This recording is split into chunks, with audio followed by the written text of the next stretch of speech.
Application from Feathered Hook in Afton, Wyoming as a sporting goods agent, and the local warden, James Hobbs, has approved them as qualifying. And Hat 6 Travel Plaza in Evansville, Wyoming, has applied to sell licenses as a non-sporting good. The department did advertise as required, received no other applicants, and they would like to sell licenses. I did stop up there on my way to the Eclipse when I went to Casper, and it's quite a facility. It's very nice. And the final applicant is Boardwalk Market in Commissioner Schmidt's district, and they're applying as a transfer of ownership, and I do have all the proper approvals. So the department requests the commission to appoint Feathered Hook as a full license selling agent, Hat 6 Travel Plaza as a full agent, and the transfer of ownership in Boardwalk Market in Alpine, Wyoming. Questions? Comments? We would take a motion. So moved. Okay, and the motion is for all three? To accept all three. Okay. I'll second that motion, Mr. President. Okay. Mike made the motion, Dave seconded it. Any discussion? All in favor, say aye. Aye. Opposed? Motion carries. Thank you. President Culver, members of the commission, Director Talbot, the next agenda topic is number 8, which is public records. And this particular agenda item I am presenting on behalf of Mark Nelson, who is the department's custodian of records, and also David DeWalt will help me if I have issues or questions that you need answered. What I'd like to go over just briefly is what particular statutes, agency regulations, and policies are in place regarding public records for the state of Wyoming.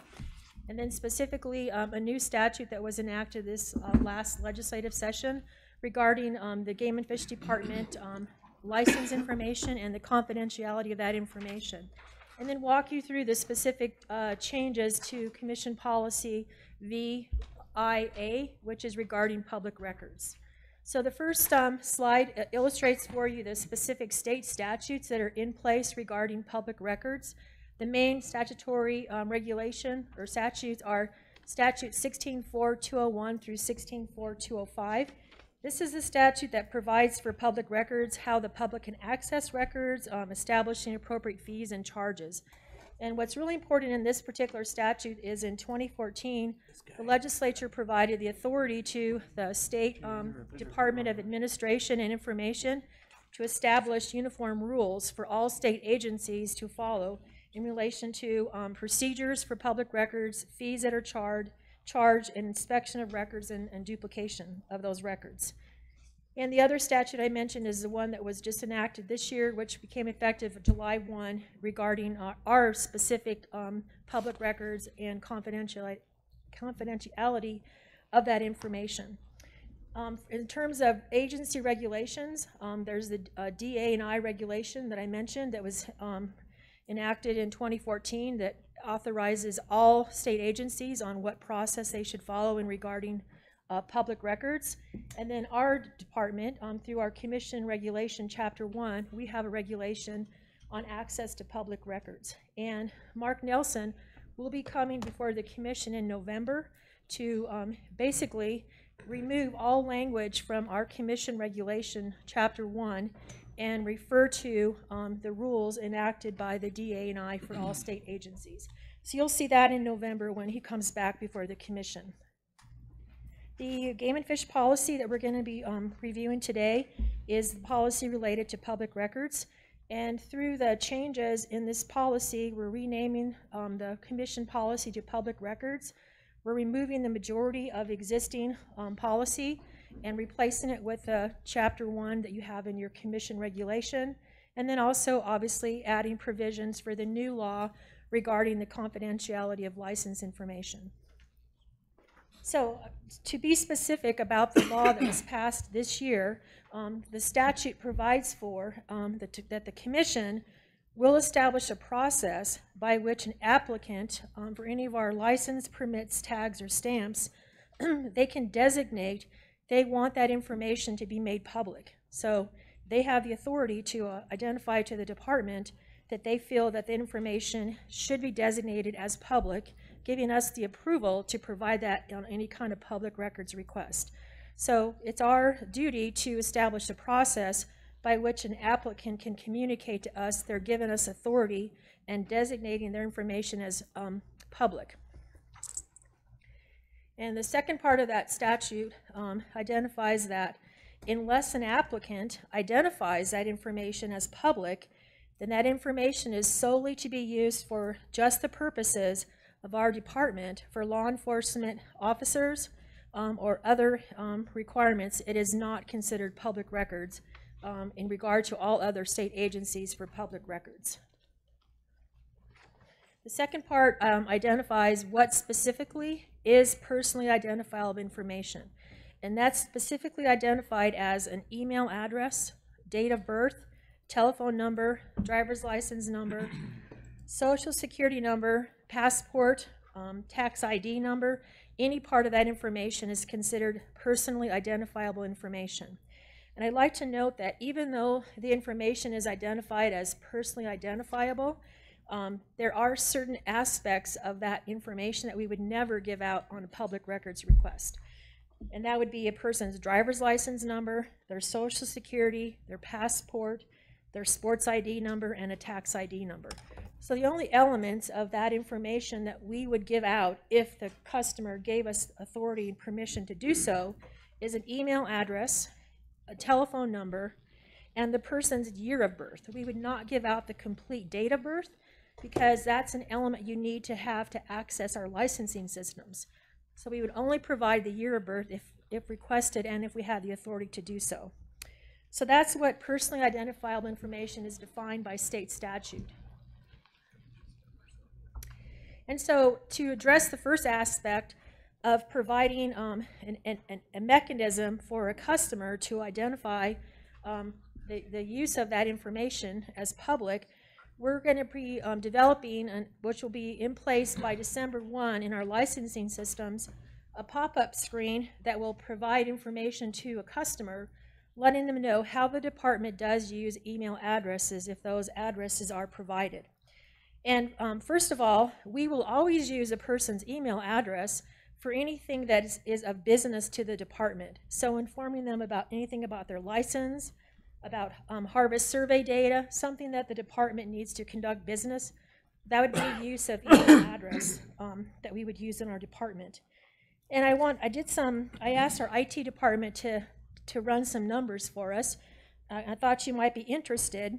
Of all the customers this year so far that have logged on and applied for a license, 218,547 customers, of all those customers, 65% of those individuals have provided an email address. So that's pretty excellent because Rennie's group uses that a lot to do a lot of communication and contact with our customers.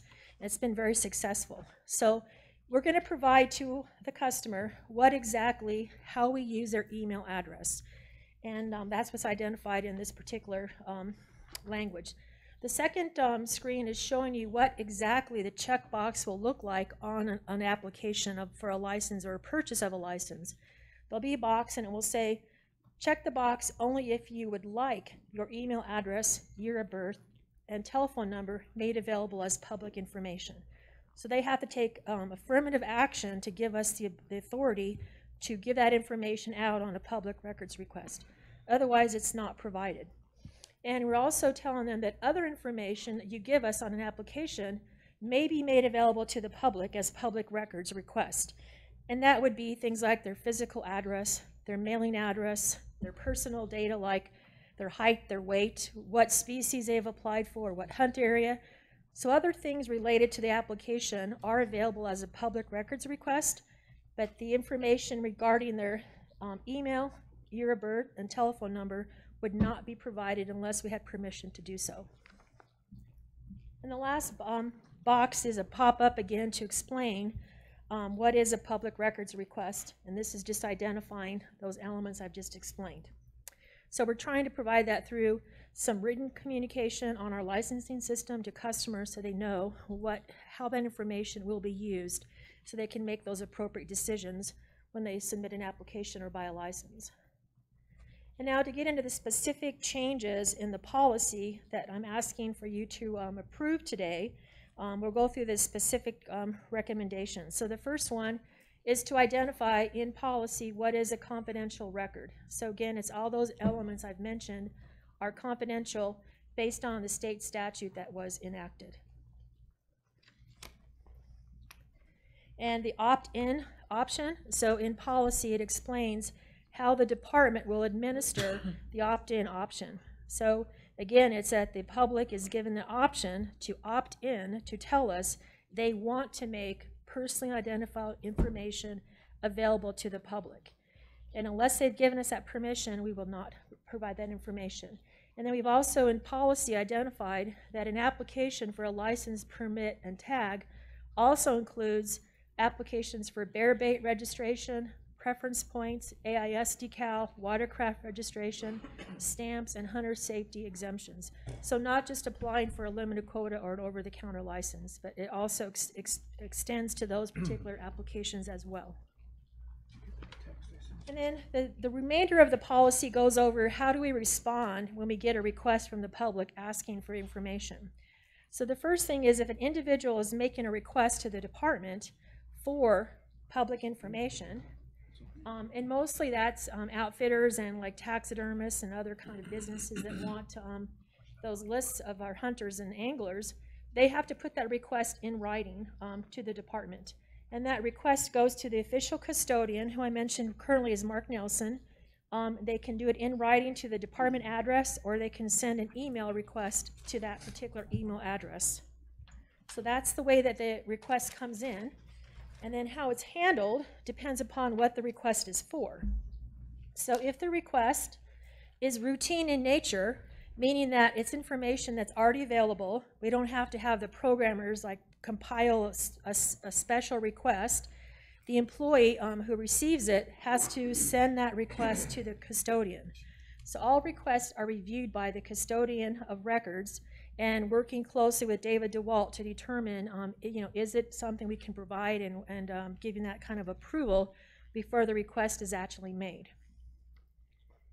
Then the other type of requests we get quite often are requests for sportsman's lists. And those requests all come to the Fiscal Division Administrative Assistant. IT has developed a special query tool where that employee can select specifically what species, what hunt area, what information that individual is asking for. And it doesn't require any involvement from our IT staff to develop that download of data that's provided to the public. And in 2015, we had 79 requests for information from sportsman information. This year, we've had so far 92 requests. So it's a common occurrence, and I mentioned that most of those are people that are trying to obviously market our hunters and anglers. And the other part of the policy identifies how the department will handle if an individual wants to come and personally examine public records on site. So this basically identifies it has to be done during business hours. There's somebody has to observe that person reviewing the records, and they're not authorized to use our department computers. So that's just, again, direction to the department on how to handle those types of requests. And fees for payment of the records. So if information is readily available, there's no fee. The data is just provided. If there's special requests and things, we're going to follow the DA&I rules and procedures, and that's where they've outlined for all state agencies what those fees are and how those are charged. So as an example, if IT has to develop a special query, they'll be charged $30 per hour for that time for the IT programming and query development. If it's a clerical type of request, it's $15 per hour. And if they have to make copies, it's 10 cents per copy. So those are all identified in the state of Wyoming Department of Administration rules that we follow. And so that, very quickly, is the change in state statute related to license information, confidentiality, and how the department, through your policy, will handle those types of requests. I'd be happy to answer any questions you may have. Questions for Jean? Appears to have been pretty self-explanatory, Good. Jean. Good job. Thank you. So we'll need a motion. I'll make a motion to approve the policy access and records information. as presented. Second. Galen made the motion, Mark seconded. Other discussion, questions? If not, I'll call for the vote. All those in favor, say aye. Aye. Opposed? Motion carries. Thank you. Thank you. And with that, we are at lunch. Mr. President, I am going to attempt to make up some ground for you, so. No problem. All right, so again, Mr. President, members of the Commission, Director Talbot, an opportunity to provide an informational presentation to the Commission. As many of you are aware, feed grounds are something that often comes and is discussed in front of the Commission. It's also something that's certainly in the media, and I know that you hear from constituents on a fairly regular basis about feed grounds. And so we thought this would be a good opportunity to kind of talk about where feed grounds came from. You know, we get that question a lot in the department, so why did we ever start? And talk about some of the primary objectives of feed grounds, and then kind of wrap it up by answering any of your questions. So slow me down. I'm going to try to move through this fairly quickly. But again, this is really for all of you to hopefully gain a little bit better understanding of our feed ground program in the state. So it actually started, we started feeding elk in Wyoming, not really officially, but kind of unofficially back in 1908, when there was several elk that died of starvation in the Jackson area. 1909, we started seeing private individuals start to feed elk in the Jackson area. And then in 1912, there was legislation that was introduced that actually allocated $5,000 to start feeding on the National Elk Refuge. And really that's where it all began, as the National Elk Refuge. In 1929, the commission assumed responsibility and also oversight and management of 3 different feed grounds. Again, in the early days, this was focused on preventing starvation events with elk. And you can see on the map here the three feed grounds that we started with in 1929, up in the Grovant, the Upper Green, and then over in the Grays River. After that, it kind of caught on. It became a kind of a popular idea, and in the 1940s, we started initiating new feed grounds to prevent damage to stored crops. And really what you see today for our present system was in place by the 60s, and it stayed fairly consistent since then at about 14 to 16,000 elk per year. 80% of the elk in those herd units, mainly in the Jackson and Pinedale regions, attend feed grounds in the winter, and in some winters it's even more than that. You can see all of the feed grounds that we currently have, and again, these have been in place since about the 60s. All of them in Fremont. Well, actually, I don't think we have any feed grounds actually in Fremont County. However, there are elk that come from Fremont County onto feed grounds up here. But the feed grounds themselves are all contained within Lincoln, Sublette, and Teton counties. So again, like I said, the question often comes, so why do we feed elk? And I'm going to kind of talk through each of the issues, but I can tell you today, unlike when we started feeding elk, we really have 3 primary objectives: preventing damage to stored crops, preventing commingling between elk and cattle to reduce disease transmission possibility, brucellosis related, and then also to provide hunter opportunity, because based on our estimates, if we didn't feed elk in those herd units in western Wyoming, we would have to reduce the elk herds there by about 80%. So I talked a little bit about that's just a quick synopsis of the primary objectives. I'll go through these kind of one by one and talk about them in just a little bit more detail. But essentially in nearly all of that country, for those of you that aren't familiar with it, it's deep snow country without a lot of wind. And so agriculture in the wintertime really has very few options other than to concentrate cattle in the lowest elevations in the valley floors and to feed them stored hay from that they cut over the winter. There are options to disperse cattle in the winter are just not there, and because it's a low wind area, a lot of the slopes don't bear off, like they do like in the Bighorn Basin or the northern Bighorns where Commissioner Dubie's from. Those winter ranges don't blow off; they just pile snow up, and so it really limits options for wildlife.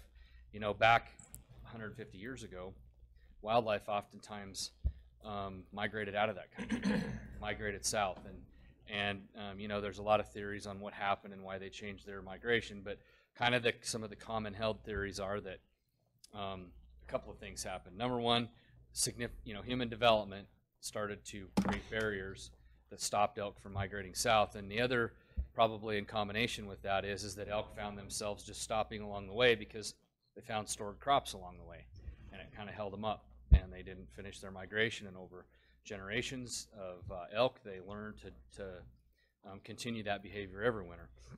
Regardless of how it got that way, that's the fact of the matter is that today, if we didn't have feed grounds, we would have significant damage to private property. In addition to that, we have had, you know, I can't tell you the count right now. We've had a handful of transmissions of brucellosis to cattle. We suspect those have been from elk.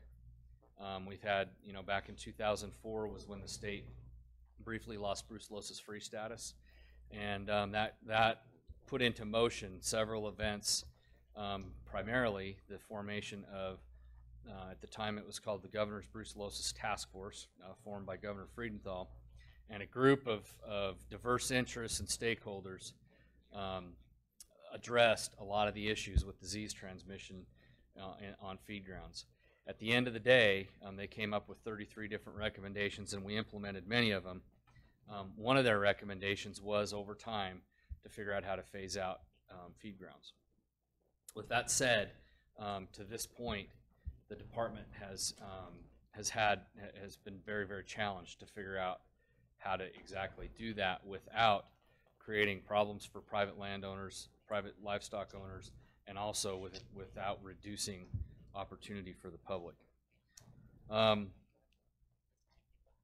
talked about the hunter opportunity. The other thing that's certainly a side benefit of,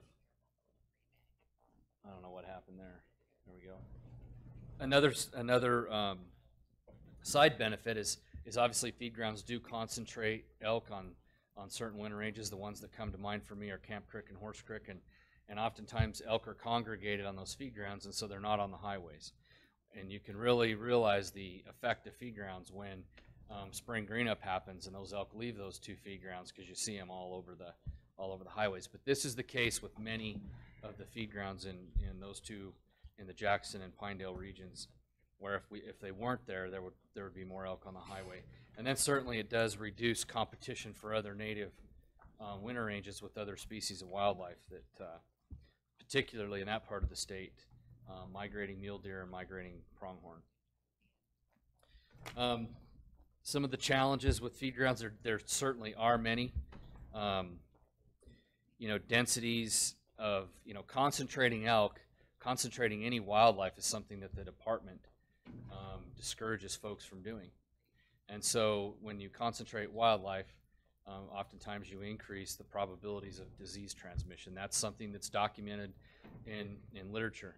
Now, particularly with elk, for those of you that aren't familiar with Western Wyoming, you probably have seen places where elk winter in large concentrations, you know, large groups of animals. And so elk they kind of exhibit that behavior anyway, but they do move more when they're not confined to feed grounds. And so concentration of these critters is something that is an issue, not only with brucellosis, not only with necrotic stomatitis, which is something in their hooves. I won't go into the details on that, but it can be a problem, especially in the late part of the winter for elk. But also now, you know, there's a lot of questions with how feed grounds will affect CWD transmission if and when CWD finds its way into feed grounds. And so that's certainly questions. The critics of feed grounds have certainly made that one of their primary arguments as to why feed grounds should be eliminated. Costs are fairly significant. You know, we spend, we have budgeted anyway in the FY17 budget just over $2 million. It depends on the year, it depends on hay costs. I'll talk in a minute about hay costs. But essentially, over time, over the last decade or so, the cost of running these feed grounds has been between about $1.2 million and about $2.5 million per year. One of the questions that one of your predecessors asked Commissioner Price was, so with elk management stamps and elk license sales for those specific herd units where elk use feed grounds in the winter, you know, what's the cost differential? And essentially, we had the fiscal folks do some analysis of that, and essentially it was cost neutral. Essentially, the revenue generated from elk management stamps and license sales was about what feed grounds cost. Some of the additional problems or challenges, I guess, with feed grounds is obviously they're remote. Hauling hay to them is difficult at times, and you have to do it only at certain times of the year. You've only got a small window of time when you can haul hay into these feed grounds, because in many of them, there's enough winter weather to prohibit vehicular access anyway by October and as late as May. We, on an annual basis, purchase about 6,000 to 9,000 tons. Again, that really depends on the year. It depends on how much hay we used the previous year, and it depends on how much we've got stored in hay banks, and I'll talk about those in just a second. Almost all of our hay is purchased in those counties where it's going to be used and fed, so primarily Teton, Sublette, and Lincoln counties. Usually hay is purchased early because of the government bureaucracy requires that in order to get contracts and all the money and all of the budgeting planned and in place, we have to start pretty early. We're basically buying hay and negotiating prices during the growing season, which can have both benefits and also create problems for the department as well. We sometimes get a really good deal, and sometimes we don't get such a good deal, because sometimes between the time we negotiate the price and the time that hay is cut and the market, the market decides what the price ought to be, there's a big difference. We've been very fortunate the last 2 to 3 years anyway, in that has not occurred. The price we've negotiated has been very, very close to what producers ended up selling their hay for after it was cut.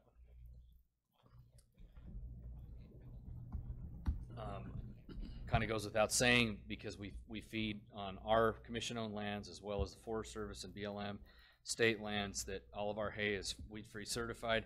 That's obviously very important, but it also, I'm going to talk about all of the constraints we have on the hay that we have to purchase, and it makes it challenging to find the right product for what we need at the end of the day. And obviously, small bales are the way to go, because in most of our feed grounds, we don't have equipment in there. They're mostly fed from horses and sleds, and so you have to have something that can be handled by a person for the most part. When we do have a few feed grounds where we use tractors and big square bales. Obviously, when you have equipment there in a place where you can't access with a vehicle other than a snow machine in the winter, it creates problems with maintenance. It creates problems with keeping those things running when it's 40 below zero. Tractors don't always like to start, and if it doesn't start, you have to find an alternative, because you've got 300 to 900 elk standing there looking at you, waiting to be fed. They have to be fed every single day. I talked quite a bit about this, so I did want to talk about this idea here at the bottom. This is something that we recommended. The commission asked us to move forward on here, I don't know, Keith, maybe 4 or 5 years ago. It's this idea of banking hay, and so taking advantage of the market and storing hay, so that when the market went up, we had some reserve hay, and it didn't cost us quite as much, and we could work a little bit more within the market. And we've done that. We built additional hay sheds in places where we could access them during the winter, so that when we had an opportunity, like in January, to buy leftover hay for significantly cheaper than the average, we could do that and store it and fill up hay sheds the following summer, which then reduces the overall cost of the amount of hay, new hay we'd have to purchase each year. That, we've done that. The commission spent money on that. I think we built probably about 4 hay banking sheds now. Does that sound right, Doug? Yeah, roughly 4 hay banking sheds, and we've been able to use those with success. You can see here, this is kind of over time cost of, this is cost of hay per ton delivered. Costs about $40 a ton to deliver it right now. And you can see over time that's been a kind of a gradual increase. If you look at kind of a trend line, there were a few years there when we had really dry years there in 12, 13, and 14, where we were paying up in the over $200 a ton for hay. When you throw on delivery, it was over $250 a ton delivered. We obviously, like I said, we got a short window to haul hay, so we do it pretty much in the summer. Everything happens in a pretty condensed time frame. The price is negotiated, we set up the contracts, the hay gets cut, and we haul it all within a very short period of time. As far as the feeding operations, I think I've described this quite a bit. Mostly it's done with horses and sleighs, but we do have a few places where we're using tractors. Elk are fed about 5 to 8 pounds per day. It kind of depends on the weather conditions, and it depends on elk behavior. Sometimes elk will stray away from feed grounds during warmer spells and will forage on the surrounding habitats if they're good enough. And but what we do is we have feeders that are not actually employees of the department. They're contractors that we hire for the winter, and we have those. We pay them to monitor the feed grounds as well as feed the elk, and they're paid on a basis of how many elk they've got to feed and how much hay they've got to handle. But we also pay them before feeding starts and after it ends to monitor the elk, so that field personnel can make decisions on the right time to start and stop feeding. Obviously, our feeders provide really good information to all of our field personnel so that they can make informed decisions on different activities at the feed ground. And our people actually go out and help feeders on a pretty regular basis. We do have, there's some definite benefits of having these. We are able to collect information, classification information on elk in these particular herd units that is exceptionally accurate. I mean, we can literally put our eyes on roughly 80% of the elk in those areas, and that does give us very accurate biological data. Other activities that are often conducted along with classification surveys is just normal maintenance. We have hay sheds oftentimes lapse if our personnel don't go in there and shovel the snow off the roofs. It also gives us a place for our personnel to go and study brucellosis specifically, but other diseases as well. Feed grounds provide an opportunity for that, and we've used them for that quite significantly. Some of the things that we do to try to mitigate disease transmission, and again, when I'm talking disease transmission to heretofore, it's really been focused on brucellosis, realizing there are some other disease concerns out there. But the shorter the feeding season, there's a direct correlation between the number of days that elk are fed and the risk of transmission of brucellosis from elk to elk. And so the idea is that if you can reduce that amount of transmission, you're going to have overall lower prevalence in elk. So we delay feeding as long as we can. We end it as early as we can. As soon as we think those elk are going to be fine to go and use native winter range, we kick them loose and quit feeding them. This also, starting late and ending early, helps us with costs, and it's just it's a real art though to do this in the right way, to make sure that we're balancing the interests of livestock owners with the interests of wildlife management, and our field people do that. They've gotten pretty darn good at it because they've done it for decades now. One of the real interesting and I think effective methods that we've learned from the research we've been able to do on feed grounds is this thing we call low density feeding. And essentially you can see here on the left, this would be kind of a standard line them up and feed them kind of an operation, which used to be the status quo, to spreading that feed out. Now I'll show you a picture here in just a second, but essentially This takes more time, but it really separates those elk so they're not nearly as concentrated. And you can see on the left, there's a feed line. This is on the refuge. And on the right, that's also, I can't tell where that's at. Anyway, you can see that those elk are fed in this low density type of a method, and they're spread out much more. The way brucellosis is transmitted between elk is basically nose to fetus contact. So an infected elk has to abort a fetus, and another elk has to come along and touch it in order to get the bacteria, enough bacteria to not only expose them to it, but allow them to contract the disease. On a feed line, a lot of times elk move up and down the feed line, whereas in this low density type feeding over here, they kind of stay concentrated on their pile of hay.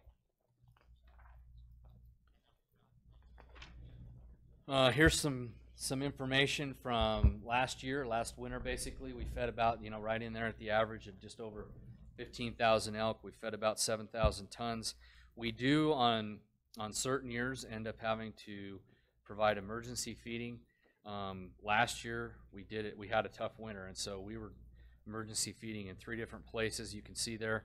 We had emergency fed in Farson in at least since the 70s. And so that's a gauge of what kind of a winter we had.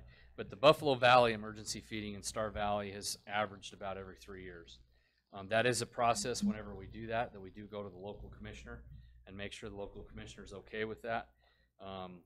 But it's definitely, on some years, it's much better to do that than it is to deal with constant elk commingling with cattle and being on cattle feed lines. Last year overall, our feeding season was 109 days, and that's actually below the average despite the tough winter. But what happened at the end of the winter is it came off pretty darn quick. Our winter mortality was up just a little bit, which is not a surprise considering the winter. And it is very common for on most feed grounds to have wolf depredations on elk nearly every winter.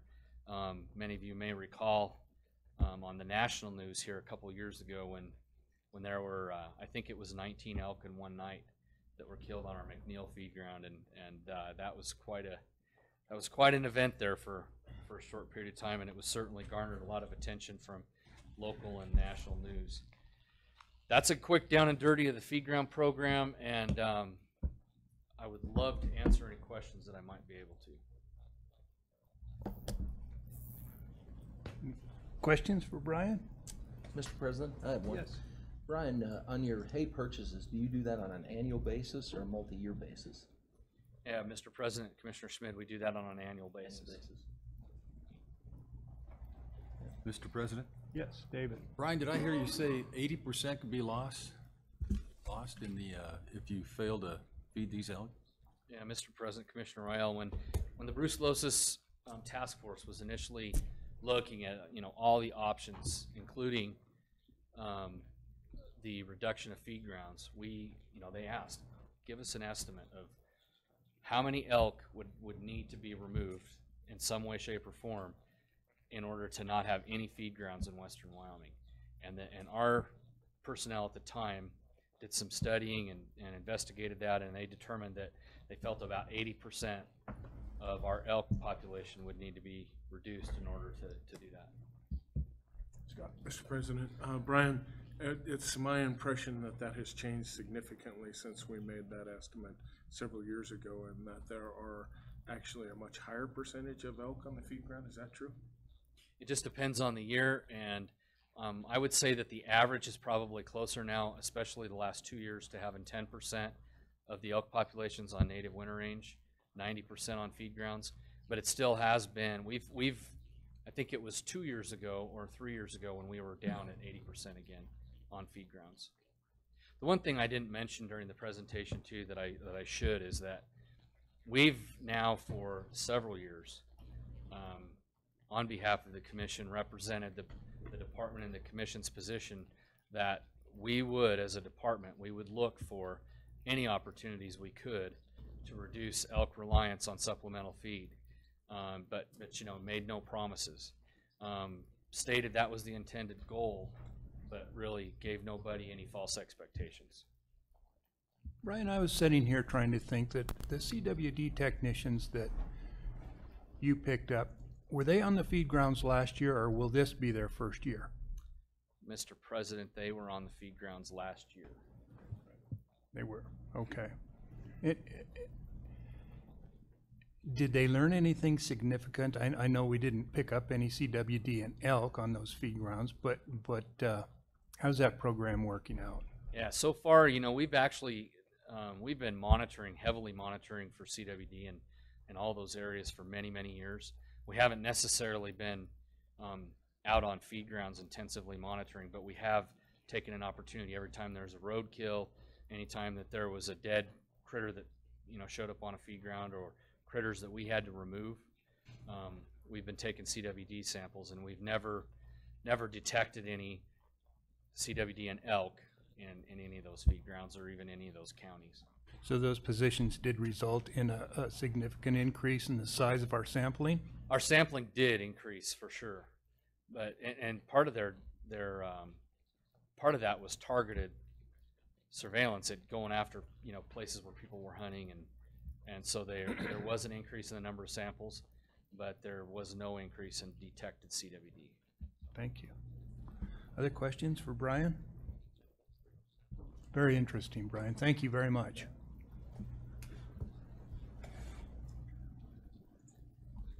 Sean?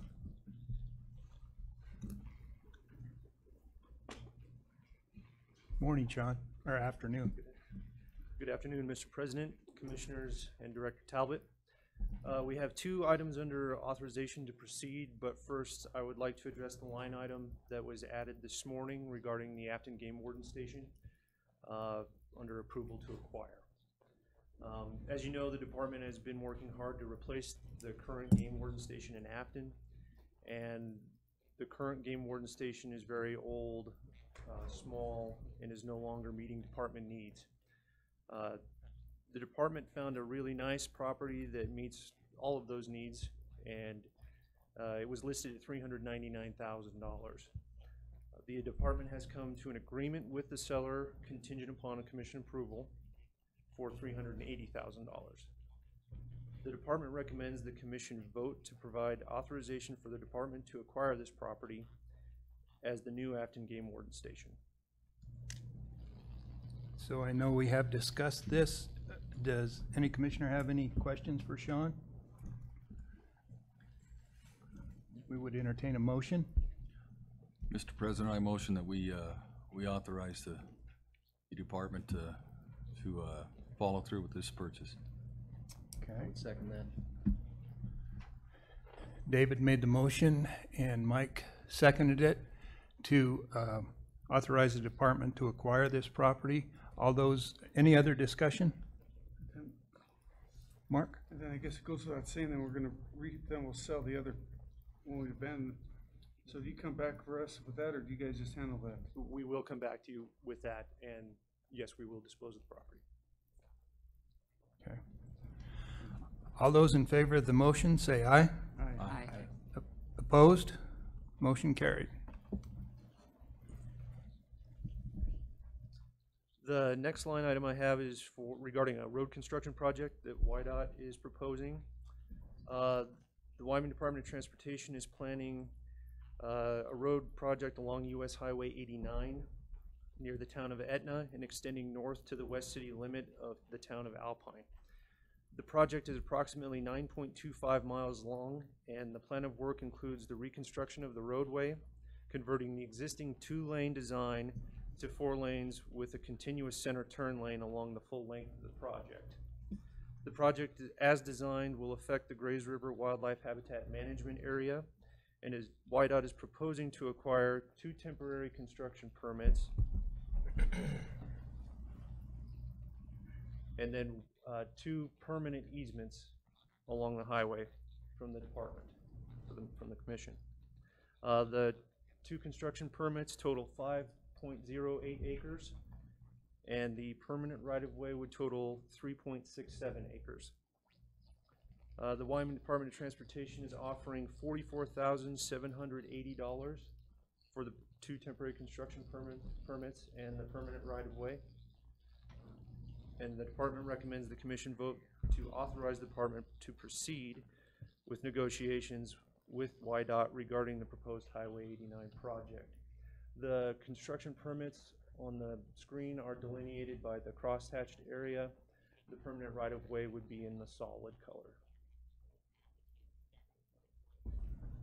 Mark? How wide is that? I don't recall the actual width they're asking for at the moment. So a traditional 2-lane design,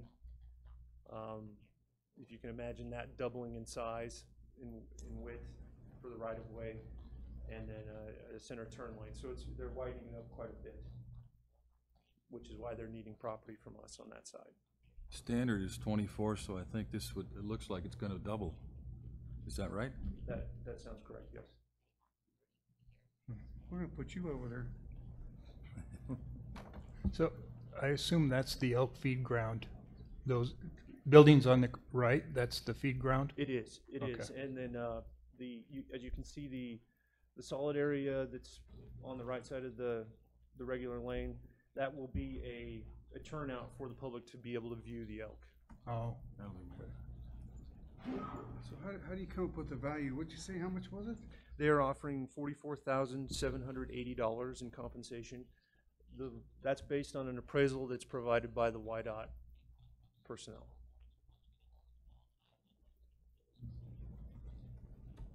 any other questions for Sean? See, so you were asking for a authorization to proceed? On Mr. this? President, that's correct. Can I have a motion? Mr. Chairman, is this the same one we looked at when we were over in Star Valley? Mr. President, Commissioner Doobie, this is a different project just south of the one that was affecting South Park. Same design. Does it have the same concerns about elk crossing the highway? Yes, however, YDOT has committed to rebuilding the elk fence that we already have in place and reconstructing an elk jump that we have along that same side of the highway. Pete, I think one of the biggest problems we have is the public pulling over with traffic, and there's not enough room, and there's been some real concerns and some accidents there, so.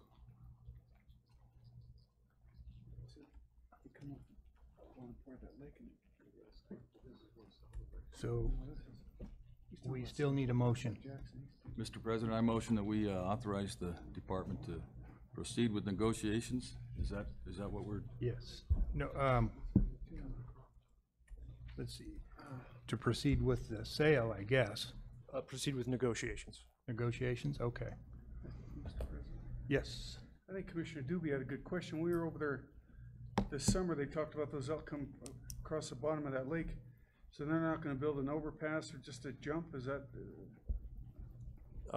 Mr. President, Commissioner Anselmi, that's correct. There's no current plan for an overpass or underpass for elk crossing.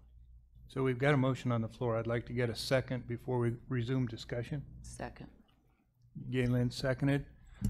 Okay, do you have other? Mark? Was that? We just went through a big deal about elk antelope and deer crossings and all this, and is this a wise thing to do as far as Mr. Obinga, what is the elk crossing there? They come to one end of the lake, they told us, or something, or? Mr. President, Commissioner Anselmi, that particular crossing, as I understand it right there, we do get a lot of elk that cross there. And so we have a jump and an available path for them to come through. However, according to YDOT, we haven't documented enough vehicle collisions there for it to be considered a high enough priority for a larger structure. How many acres did you say they're buying? I'm sorry, Brett. Mr. President, Commissioner Anselmi, they are currently proposing to get just over 5 acres in a temporary construction permit, so that's not a permanent acquisition, and then acquire 3.67 acres permanently from the commission. $44,000. Yes. When did they do this appraisal, 1925 or? The way that YDOT appraisals are are conducted are, they use a larger parcel concept. So they don't take what would typically be a 3.67 acre piece as it were a home site and appraise it that way. It is, so they take the overall acreage of the entire property that is owned by the commission as the larger parcel and then break that down per acre from there. So it's based on the 3,000 acre approximately sized Grays River WHMA as opposed to a singular home site. That's correct. And to reiterate what John was just saying to me, we are only doing a permanent easement. We are not selling the fee title of the property. All right. Other discussion? Mr. President, Yes, Pat. I will resist going off on YDOT from my prior experiences, but, I mean, Commissioner Doobie just asked me, can we negotiate? I mean, obviously, I think we can. I mean, we can push them for as high as price as possible. I don't know how successful you'll be, but If the commission so chooses, I would be certainly willing to do that. I was just curious if we ever negotiate or we just take what we're told. That's all I was asking. Kind of didn't know where we are in the position of, there's lots of other easements we've talked about. I just was curious if we actually negotiate a fee or we just get what someone's willing to give us. Mr. President, Commissioner Doobie, I don't know how we've conducted it in the past. It is another state agency, so I don't know. I mean, defer that to John. Mr. President, members of the Commission, Director Talbot, we normally have not negotiated for a higher price with YDOT, nor have they when we've needed something or some assistance from them. So in terms of YDOT and OSLI, we normally haven't in the past. Mr. President, I think we should get some housing at their YDOT complex in Jackson, take care of our housing needs in Jackson in exchange for this 30-foot wide construction easement or whatever. I think I just saw Sean's toes curl up.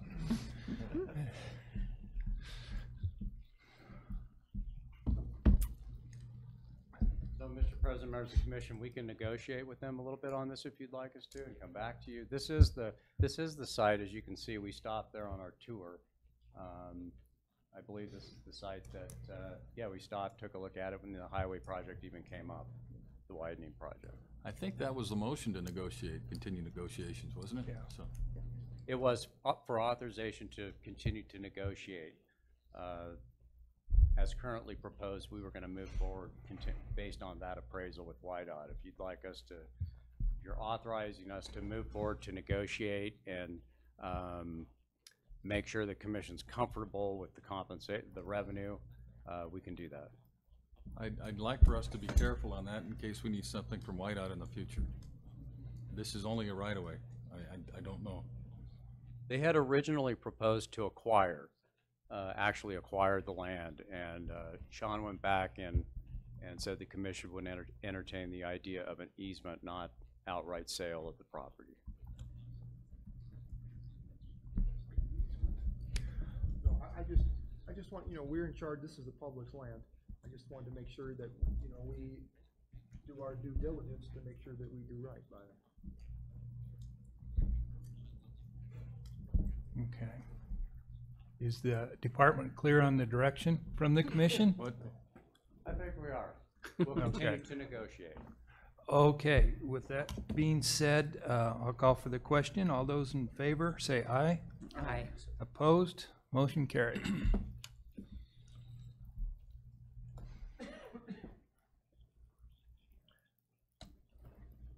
The last item I have for the day is we have a power line easement we would like to convey on the Sunlight Basin Wildlife Habitat Management Area, located approximately 40 miles northwest of Cody. They are planning efficiency upgrades to the irrigation system with the construction of a pivot. And the Cody Region Habitat and Access personnel have been in contact with Rocky Mountain Power to install a new single-phase buried power line from the existing power transmission to the proposed pivot site. This proposed project will require the Wyoming Game and Fish Commission to convey a power line easement that is approximately 510 feet long by 15 feet wide to Rocky Mountain Power. The electrical service line shall cost approximately $14,000, which has been approved within the Habitat and Access budget. The department recommends the commission vote to authorize the department to proceed with negotiations with Rocky Mountain Power for a new buried power line easement on the Sunlight Basin Wildlife Habitat Management Area. So where does it start and where does it end? Does it start where the yellow is?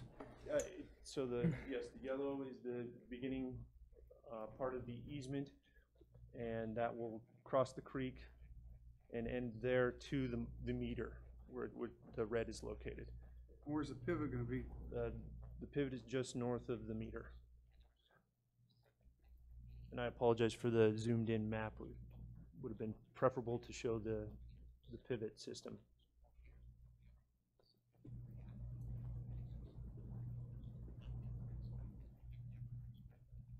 But Mr. President, Commissioner Allen, typically with all of our power line easements that we request to convey, it is for administrative purposes. The power line companies do require an easement in order to obtain the power.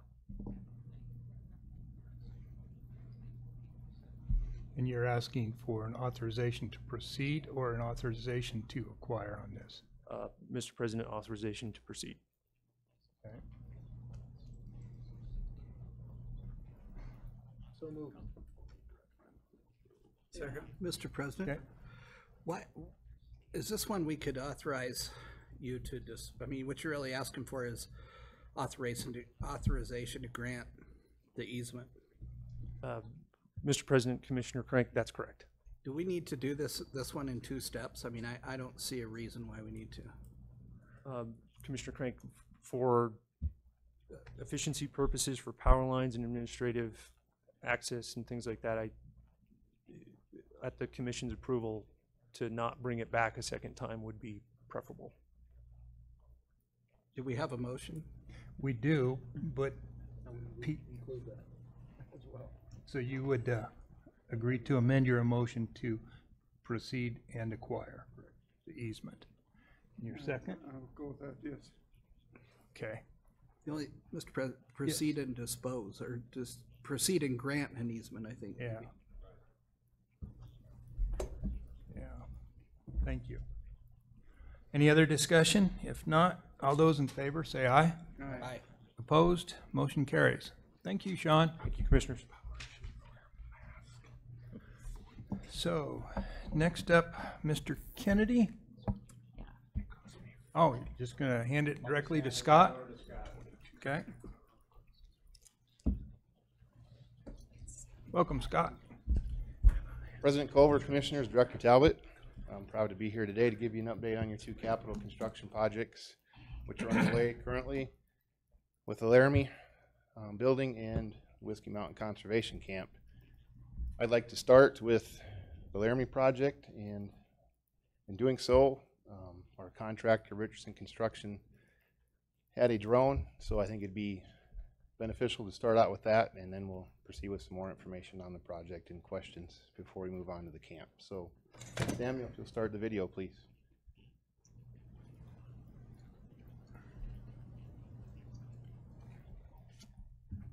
So we're starting here in the southwest corner.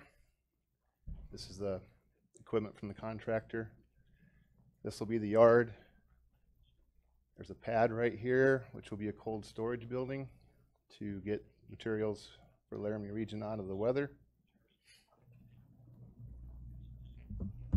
See, most of the roof is on as far as the underlayment. This black material here is where they've started to put on the final layer of roofing. Asphalt got laid in August, middle of the month. They're finishing up the stonework. Here on the bottom, above in the blue, will be siding material. So refresh your memory, this is the lab, this is the shop, this is the regional office. We're moving into the east side of the building. Adams Street's right below us. This is Venture Drive. You can see most of the topsoil has been placed already. Sidewalks have been poured. Striping has been done. It's kind of hard to see from this far away. Windows are installed in the regional office part of the building. They were starting to install them in the shop, and then they'll move on to the lab this week. Public will enter in main entrance over here. Trailers and boats can come out this entrance. Just vehicle parking. This will be mainly for employees. There'll be a gate fence here, just so employees can be the only ones driving into the back of the building. All the concrete and paving is complete. This will just be gravel.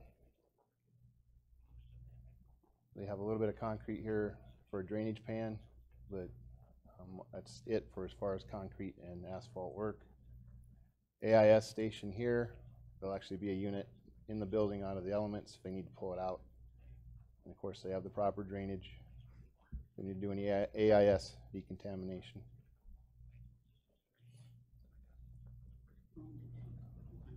You can tell it's changed quite a bit since the last update at the April Commission meeting. Right. Surprised, they must be significantly ahead of schedule then, aren't they? Mr. President, they are cautious to admit that, but I would say they are. A few more details as far as deadlines you might find interesting. We still have a substantial completion date of March 13th, 2018. We probably need to allow for a couple weeks for final commissioning of the building, testing of the HVAC, electrical, water. We currently have the moving contract out to bid, and in that contract it states that the moving will happen into the building sometime during the month of April. So realistically speaking, we could have employees in the building end of April, month of May to start work. Now they do have a variance in their contract for landscaping till the end of August. Obviously you don't want them out there planting shrubs and trees in Laramie in April or May. But they'll be able to conduct business out of that building starting around May 1. Some of you know Ian Cavalier with Construction Management. Ian actually moved back into the private sector, no longer works for the state of Wyoming. He wished us the well and wanted you all to know that he thought the project was going along quite well. We have a replacement for Ian. His name's Dave Webb, and he's in the same capacity that Ian was for us, and we're in consultation with Dave on a regular basis. He's actually been attending every meeting. We did have weekly meetings, and about a month and a half, 2 months ago, we switched to 2 every 2 weeks. You won't see as much progress. Obviously, the outside of the building's almost complete, but drywall's going up. HVAC's moving along. They're pretty much got the regional office and the shop complete, just finishing the lab. That's about it. Still on budget. No major concerns. No major change orders. So you guys had approved up to $18.5 million for this project. We're currently still on track to be at 17 or under. And that's still a contingency amount in that 17 as well. So that's where we sit as far as the budget goes. Very good, Scott. Very good. Mr. President, Yes. I wanted you to whisper those sweet words. I love to hear that there were no change orders, so you said no major change orders. Mr. President, Commissioner Crank, the only change order to date's been the date where they had the weather days, so there was no money, just Wow. time. Good for you guys. Thank you for working so hard on that. I get to be the one to stand up here, Commissioner Craig, and say thanks, but it's been an effort by a bunch of folks, and we just appreciate your support in the Director's office to get this done. It's been a good project so far. Thank you. Thanks, Scott. Very good. Any other questions on the Laramie project? If not, I'll move on to the Whiskey Mountain Conservation Camp. If you'll bring the pictures up for me, Sam. So these pictures are from September 7th. This is a representative photo of the amount of work it's taken to get the plumbing up to date on all these buildings.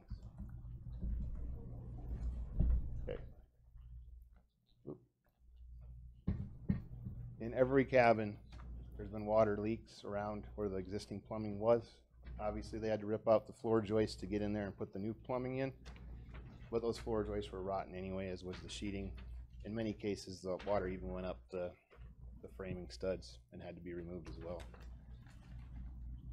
This is also indicative of many of the cabins where the asbestos removal actually had to tear down the building, flooring down to the studs to get the asbestos and the hot mud out of the building. So actually a lot of that demo work happened due to the asbestos removal. A lot of this is handwork, of course. Can't do a lot with equipment into the building. See the water supply lines coming in as well. So plumbing had to get done before a lot of the other trades could get their work done, and they're probably half to 2/3 complete with the plumbing component. Please. So here you see the new building. This is the dining hall, classroom, cafeteria. They were actually going to start framing this last week. We were there on Wednesday. They were going to start framing that afternoon. Is that setting just below the existing cafeteria? Is that where that sets? Mr. President, this is sitting right where the old one was. So it's been removed? Oh, okay. Actually, some backfilling happened between this photo and when we were there a week ago, but the framing should be fairly well along by now. It is fairly close to the road. You can't see the road very well.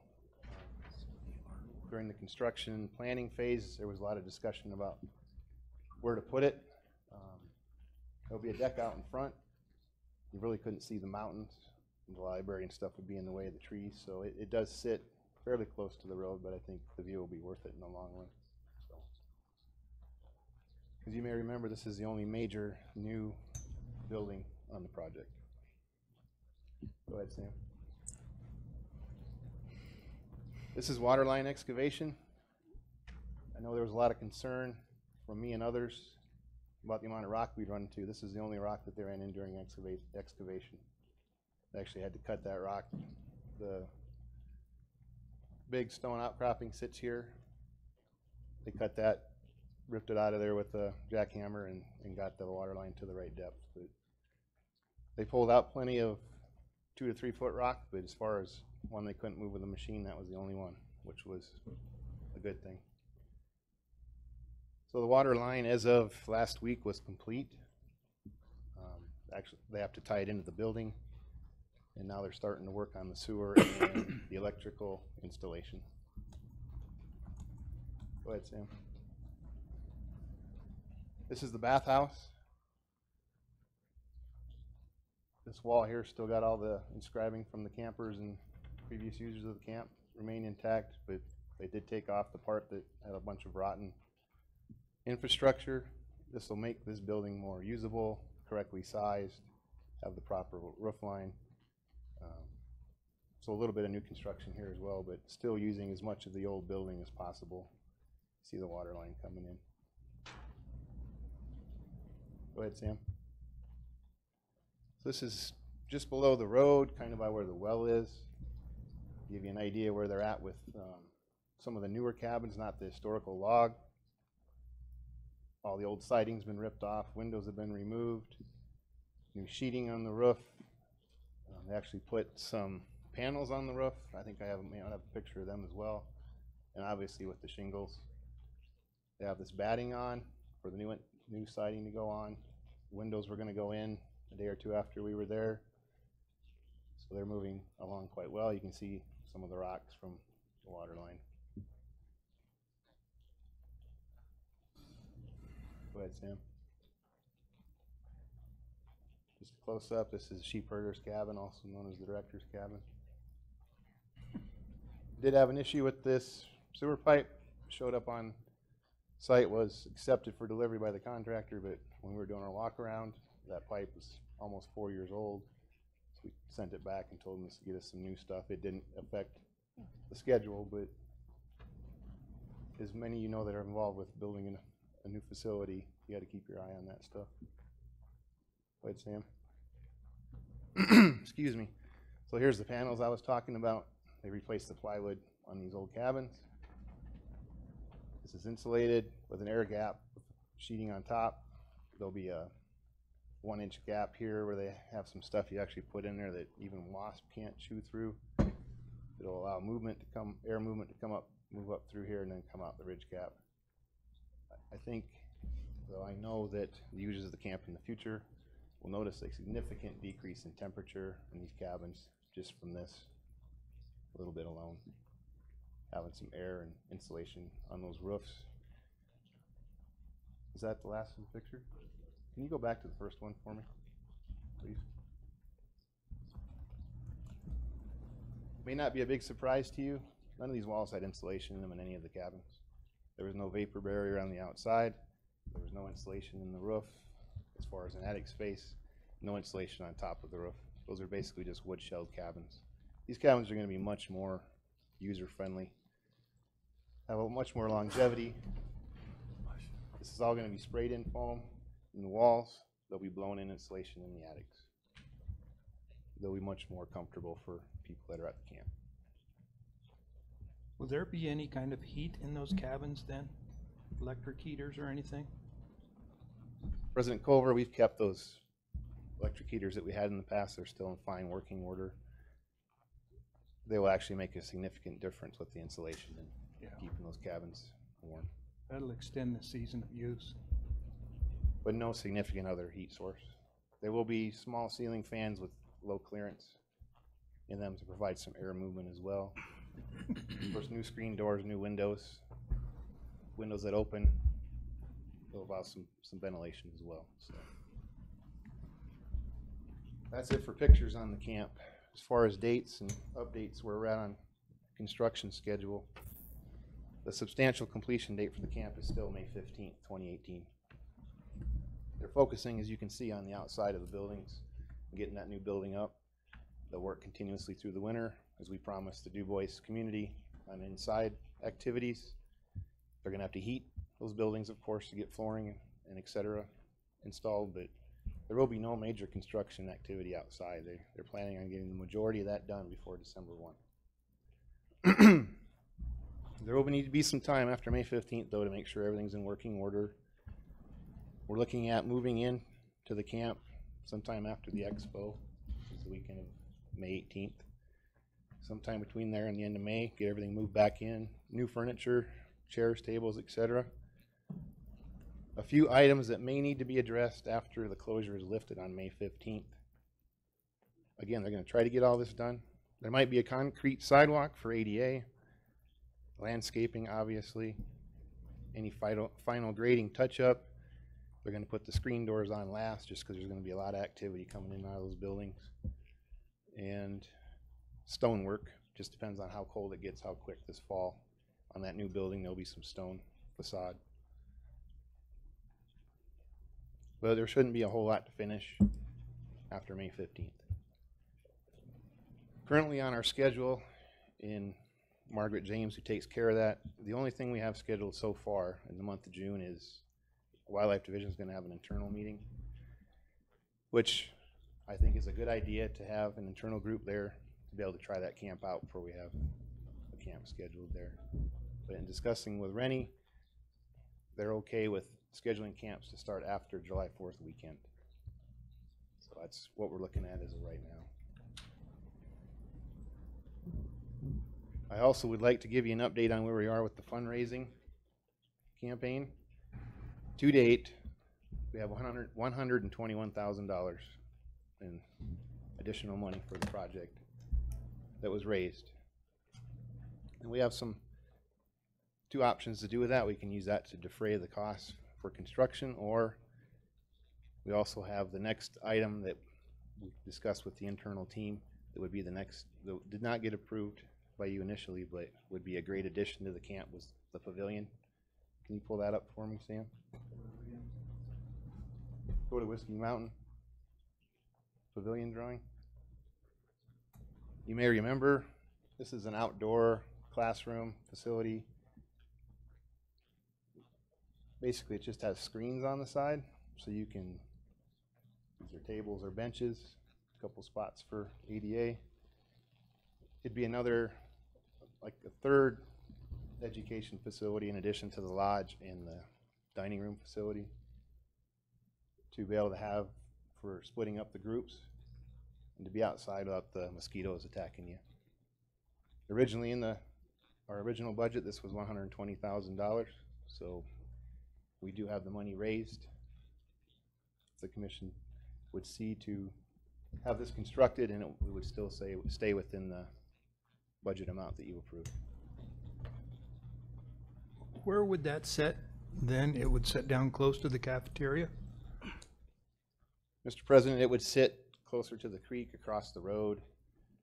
Remember there was some horseshoe pits there? Yeah. To the right of them. Okay.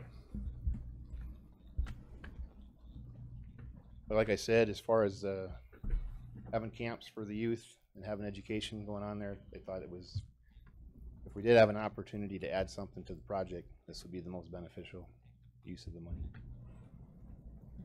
So if the commission is okay with proceeding with that, we'd like to use that $121,000 to construct the pavilion.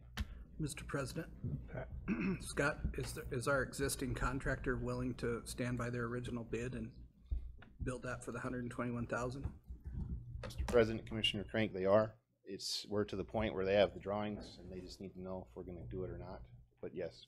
Okay, so we have firm, is it Spiegelberg still? Because I was gone, but Spiegelberg's willing to do it for the $121,000. Mr. President, Commissioner Crank, that's correct. I would so move, Mr. President. I second that. So the motion is to go ahead, include this addition. Any other discussion? What was the original price? 5 million or what? Mr. President, Commissioner Anselmi.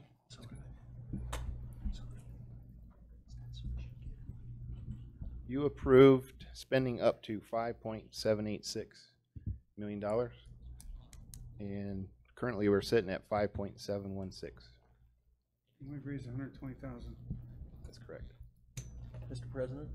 Yes. Scott, if I remember correctly, wasn't, we talked about this at one of the earlier meetings, that if you were able to raise that money for that pavilion, we would go ahead and go forward with that, correct? Mr. President, Commissioner Schmidt, I do not recall if that's true or not. We just want to make sure that you are aware of the project status and that this would be in addition to the original project that you approved. If you're okay with that, move forward. That's what we're asking for. That screened-in pavilion would be a wonderful addition to this facility, in my opinion. Mr. President, it only took about a week, and the contractor was asking for those mosquito spraying machines to knock them back. I'll bet. Any other discussion? Mr. President, are we far enough along, Scott, that no anticipated change orders? I mean, are we, is it safe to say? Mr. President, Commissioner Royale, as you've seen by the construction photos, there's not going to be a whole lot of more surprises. A lot of those cabins were built on stilts, and unfortunately they poured concrete with a hole in it for that wood to go into, just caught moisture. Most of those stilts need to be, but they're replacing them as part of the original amount. Spiegelberg Construction has a contingency as part of their contract amount, so we have some leeway there. And to remind you, as far as that construction manager at risk, what they don't spend will be returned. I don't know what that amount will be, but more than likely the commission will get some dollars back. But I don't think we're going to have a whole lot of surprises. So I guess we'll go ahead and vote on the addition of the screened-in pavilion. All those in favor say aye. Aye. Opposed? We've got the pavilion. Thank you. Thank you, Scott. I'm gonna be gone. So, let's see, John.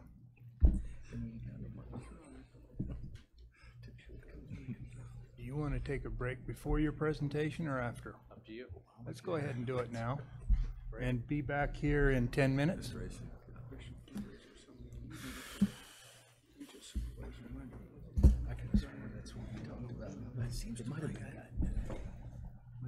Maybe I was at, I Chairman, or something that some high profile on this, it's a great facility, it's beautiful. Get some profile in there, so you get some partners, foundations, and that got money coming out of theirs, but that didn't happen. I knew I had some meetings at some point. I'm gonna build this, what, it's 5 million bucks, right? I got kind of stuff. That's pretty cool. You guys sold this to us as, to raise all this money. For a big portion of it will be into this thing, $1 million or 2 million, then it comes back, it's 5 million. That sounds horrible. So they got no future with that.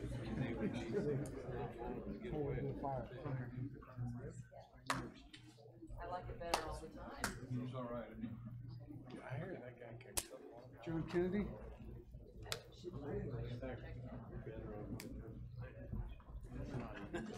I'm not gonna eat it, I ate two of those. I wanna start talking about next year, and I don't know if we wanna. I was just playing with this thing, I don't know. Probably wanna have a meeting up there, I guess, right?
As you know, we have a lot of issues and projects, every commission meeting in the Jackson area.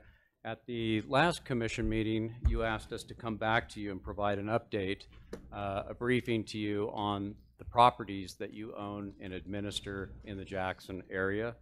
So not knowing exactly where we wanted to go with this discussion, what we did is we allocated, I think, what you'll find to be sufficient time, perhaps even too much for this type of discussion, just to have an informal update for you. It's information only. You can have some open discussion, informal discussion about wherever you want to go on these properties. I suggest that we have Brad Hovengay start, and we got maps to show you. We'll throw them up there. Let Brad go through and give you an overview of the land and the facility, whatever the case may be that we're going to go over, and provide an overview, and then answer any questions that you have, and just open it up for the commission to have a discussion about these properties and facilities. So with that, and then we can take any questions, direction from you. If you want us to take a look at something and come back at a future commission meeting, we can do that. If it's okay with you, Mr. President, I'll just have Brad run through these with the pointer and point out some important features and components of these areas. That'd be great, thanks. President Culver, members of the commission, Director Talbot, I'll start off. The first map we have here is the Jackson Regional Office, and give you a little bit of orientation here.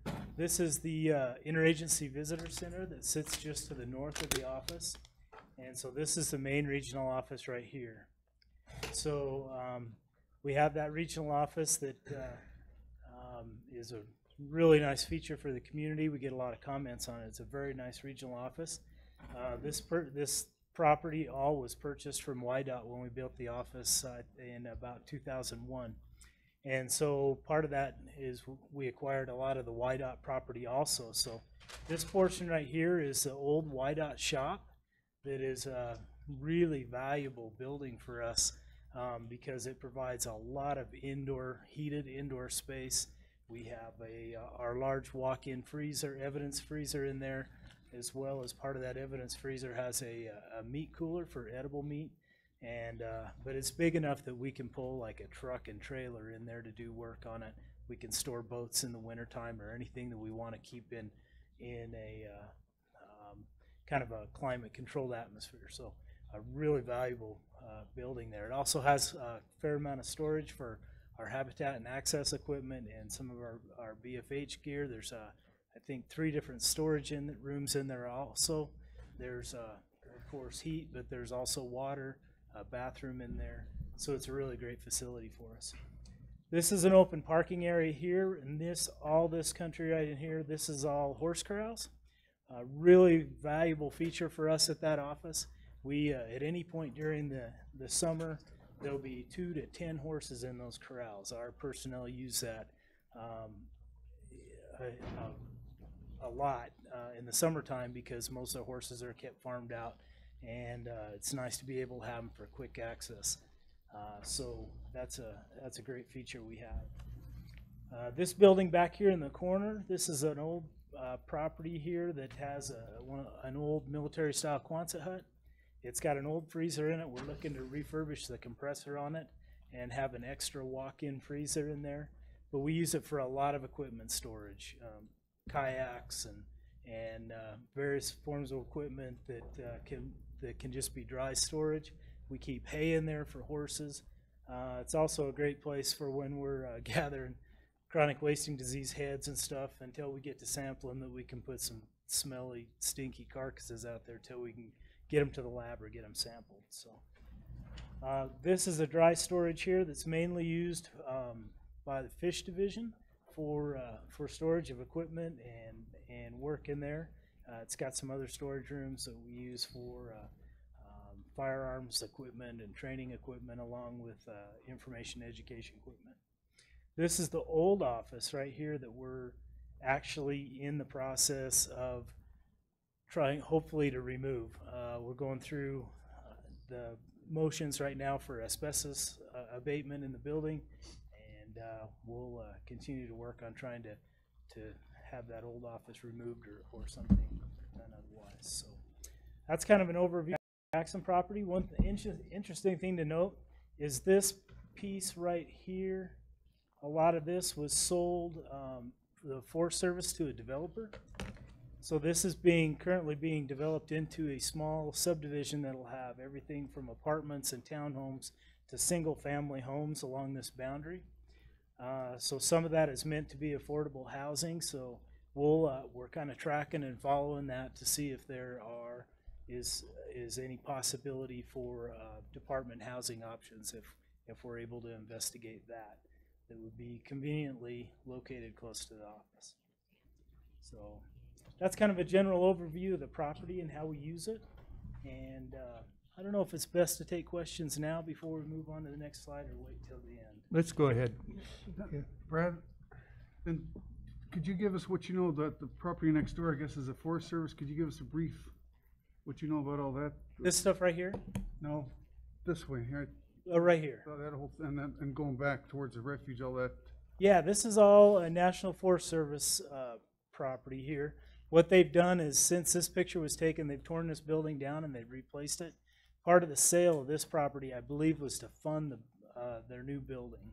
And so this is all new, it's been torn up, and they've got a brand new facility that just opened up here in the last month. And what's in the back there? I never walked in the back of that. Yeah, there's office buildings, equipment storage, and then they've got personnel housing back there also. Mainly in the form of trailers. Brad, how much ground does the complex encompass? You know? For our property? Yeah. I don't know, but it's just shy of 3 acres, I hear. Thank you. Okay, move on to the next slide. So this is our South Park Wildlife Habitat Management area here. So this is the highway that comes up south of Jackson, and it takes in all this country right here. This located on here is the South Park elk feed ground. So where we feed up to 1,000 head of elk in the wintertime. It also provides a fair amount of habitat for elk and waterfowl. This unit provides a significant public resource for recreation. Everything from waterfowl hunters to elk hunters, down to dog walkers and people, fishermen, but people that just want to get out of town and get outside. It is a huge draw for the community. To go along with the elk feed ground, we actually, our habitat and access folks, harvest the hay off of the hay meadows, and we use that to supplement the hay that we buy for the feeding program. And it also provides a significant benefit for us in the form of pasture for department horses and department used horses. Pasture in Teton County is at a premium, and our ability to graze horses in the summertime and in the fall in corrals and small pastures down in this area and across the road in Game Creek is a really valuable thing for us. How far south of Jackson is that? That is about, I think, 8 miles south of Jackson, roughly. You can show where that crossing is on the Snake, where people put in that down that right-hand corner, isn't it? Yes, right down here, and this is all under construction right now with the highway project. But there's a public access right here and on this side of the river, which is closed now with the construction. But that's a largely used public access. Isn't there another bridge there? The river. You know, on both sides of the river, there's the Von Gontard access area that we have, and then the county has got another piece on the other side of the river. But over there by the cement plant, I drove by there the other day, and there's all this stuff stacked up. Are they gonna put another bridge across the river, or what's all that stuff there? You know, by the ready mix plates down there, where you cross the river there, next to. Yeah, I'm not aware that they're putting any other bridges in other than redoing the existing bridge. So. You know when the department acquired this? I'm just curious. I don't. How they did it, or do you remember? don't have that, but we can find that out for you. I'm just curious. It's a beautiful piece. And we talked before, a couple years ago, we took an easement on the south side, or whatever direction it is, the lower part of the, those elk come in from both ways. They come in off of Munger Mountain and they come in off of the other side too, right? Right, elk come in off of Munger Mountain and come down across the river this way. They come off of this side from over in the Horse Creek area, and they also come down country from upstream down the river. So it's kind of a gathering point. And they'll end up coming through. They will come in and kind of get into trouble in the Melody Ranch area there, and our guys tend to run out there and move those up through an elk jump to get them down towards the area. So it looks like we acquired this in 1939.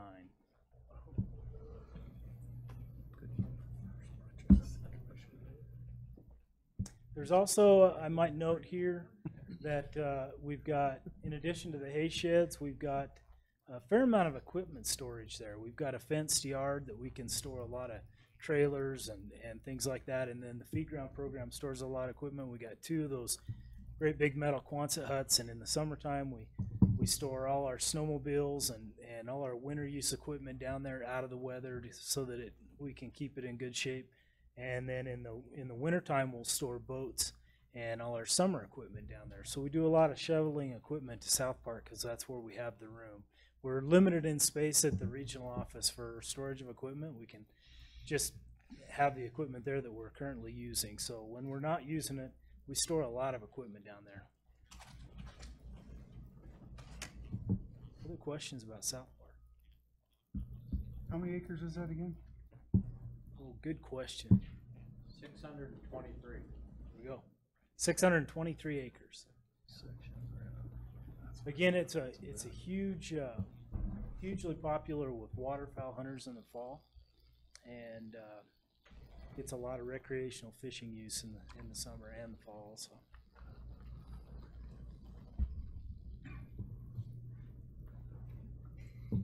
Okay, next map. So this is our Horse Creek WHMA. So it consists of these pieces right here. This again is a valuable habitat management area from the perspective that it provides hunting opportunity for those willing to take a little extra effort to get there.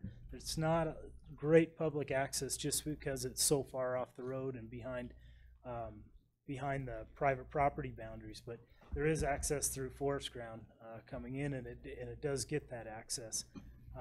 But probably its biggest use is the Horse Creek elk feed ground, where between Horse Creek and Camp Creek, which is just up the drainage this way, we'll winter upwards of 1,800 head of elk between the two, and they tend to go back and forth a lot. But it's not only an important means to prevent damage in the area, but this is one of those feed grounds like Brian talked about earlier that is a huge benefit for keeping elk off of the highways in Jackson, off of those down around Hoback Junction. So this is located a little further south, down the highway from South Park. It's just Hoback Junction sits about right here, and so it's just north of Hoback Junction. And then this is the easement we have that goes up the bottom to get to our unit that goes through several private properties there that the commission approved, and we negotiated with some of the property owners for that. That's been a real benefit to us. The old easement came in this way and is a really kind of steep road and difficult for hay hauling and difficult when weather conditions get severe. And so we're glad that we still have access through there, but we're glad that we have this, certainly glad we have this easement through the bottom. So again, this is another WHMA where we harvest our hay on this, on the pastures. We irrigate both South Park and Horse Creek and harvest that hay for feeding the elk in the wintertime to offset those costs of having to purchase hay. So we have a house on property right there that houses Habitat and Access personnel year-round, And then we also have another cabin where we can keep an irrigator there in the summertime to manage irrigation on the properties. So this is also a benefit to our employees on the fact that we can keep and graze department and department used horses on this unit in the summer and fall also. We also own a small 40-acre parcel to the north of that feed ground, correct? Yes, yeah. So all this up here is commission-owned property, and so this provides some valuable kind of south-facing slopes that melt off for when those elk start to move around, and yeah, there's some that ground's pretty valuable to us. Fred, is that red road, that red dash road, is that public access or just an easement for administrative Easement. purposes? There's really no vehicular public access there because all of the roads would go through private lands and other places. So it's department access only. There's no vehicular access to the public. And then to access the unit itself, you have to do that on foot or horseback? Is there access that way? Foot or horseback through the forest, yep, unless you have permission from one of the surrounding landowners. Yes. Is that one, I can, does it say 38.78 acres? Is that what that says there? That one square Yep. foot right there? Right. That's That's the one we made a deal with to get the access. yes, yep. That would be the essentially just under 40 acres. And so then you got that piece up on top of the second. We took a tour over there a few years ago and took that bad road over the top, and then you got that big piece there. I wonder how big that piece is there that goes down to the. So it's at least I'm 40. not sure. That's got to be 100, Maybe 120 or so. I 20? don't know. Huh? roughly. Huh? Probably 120 roughly. And then just to the upper left of that, is that ours also? That little parcel to the upper left right there? This piece here? Yeah. No, that's not ours. Okay. Just to this boundary here. Thank you.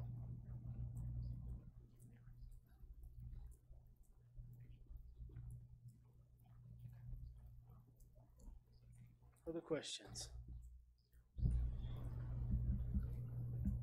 That's a very general overview of how we use those properties, but mainly public access, elk feed grounds, and the ability for department personnel to use that for store equipment storage in places, and an ability to keep department-owned horses or department-used horses on that property.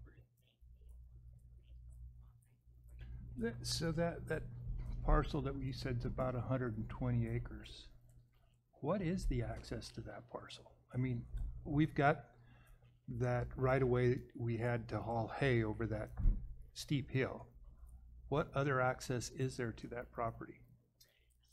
The only other access would be for the surrounding property owners or anybody that had permission through them, or people that came in this way through Camp Creek, And I mean, or this way up the road. And we do get some traffic from people that come in, access from this area across National Forest land, and then they can cross onto us and be able to access this country up in here also. I guess I'm thinking of, for us to legally access that property. So the steep hill road, that was for hauling hay only, the access agreement on that, right? I'm not certain. It's just a think- general access for the game and fish. I think it's a general access, but I'm not certain on that. General access Okay, for that. thank you. So yeah, there's houses, those 3 little blocks there by our 120, those houses there, as I remember those. Yes, there's a house there, there, and there.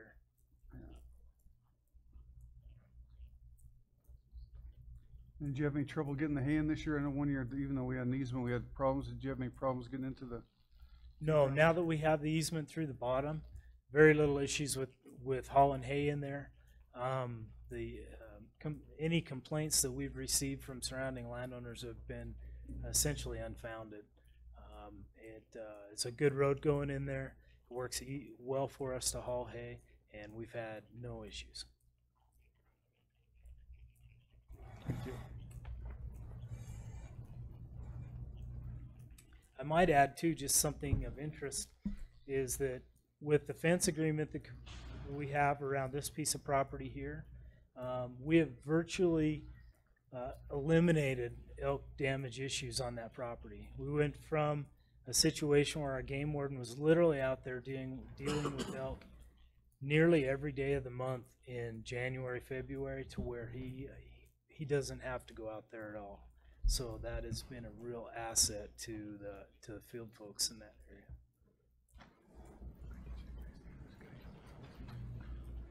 Thank you, Brad. That was a good overview of those properties.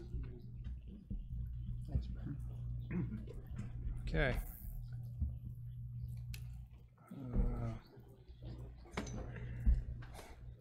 So next up, that brings us to item 13, Director Talbot and Kent Drake.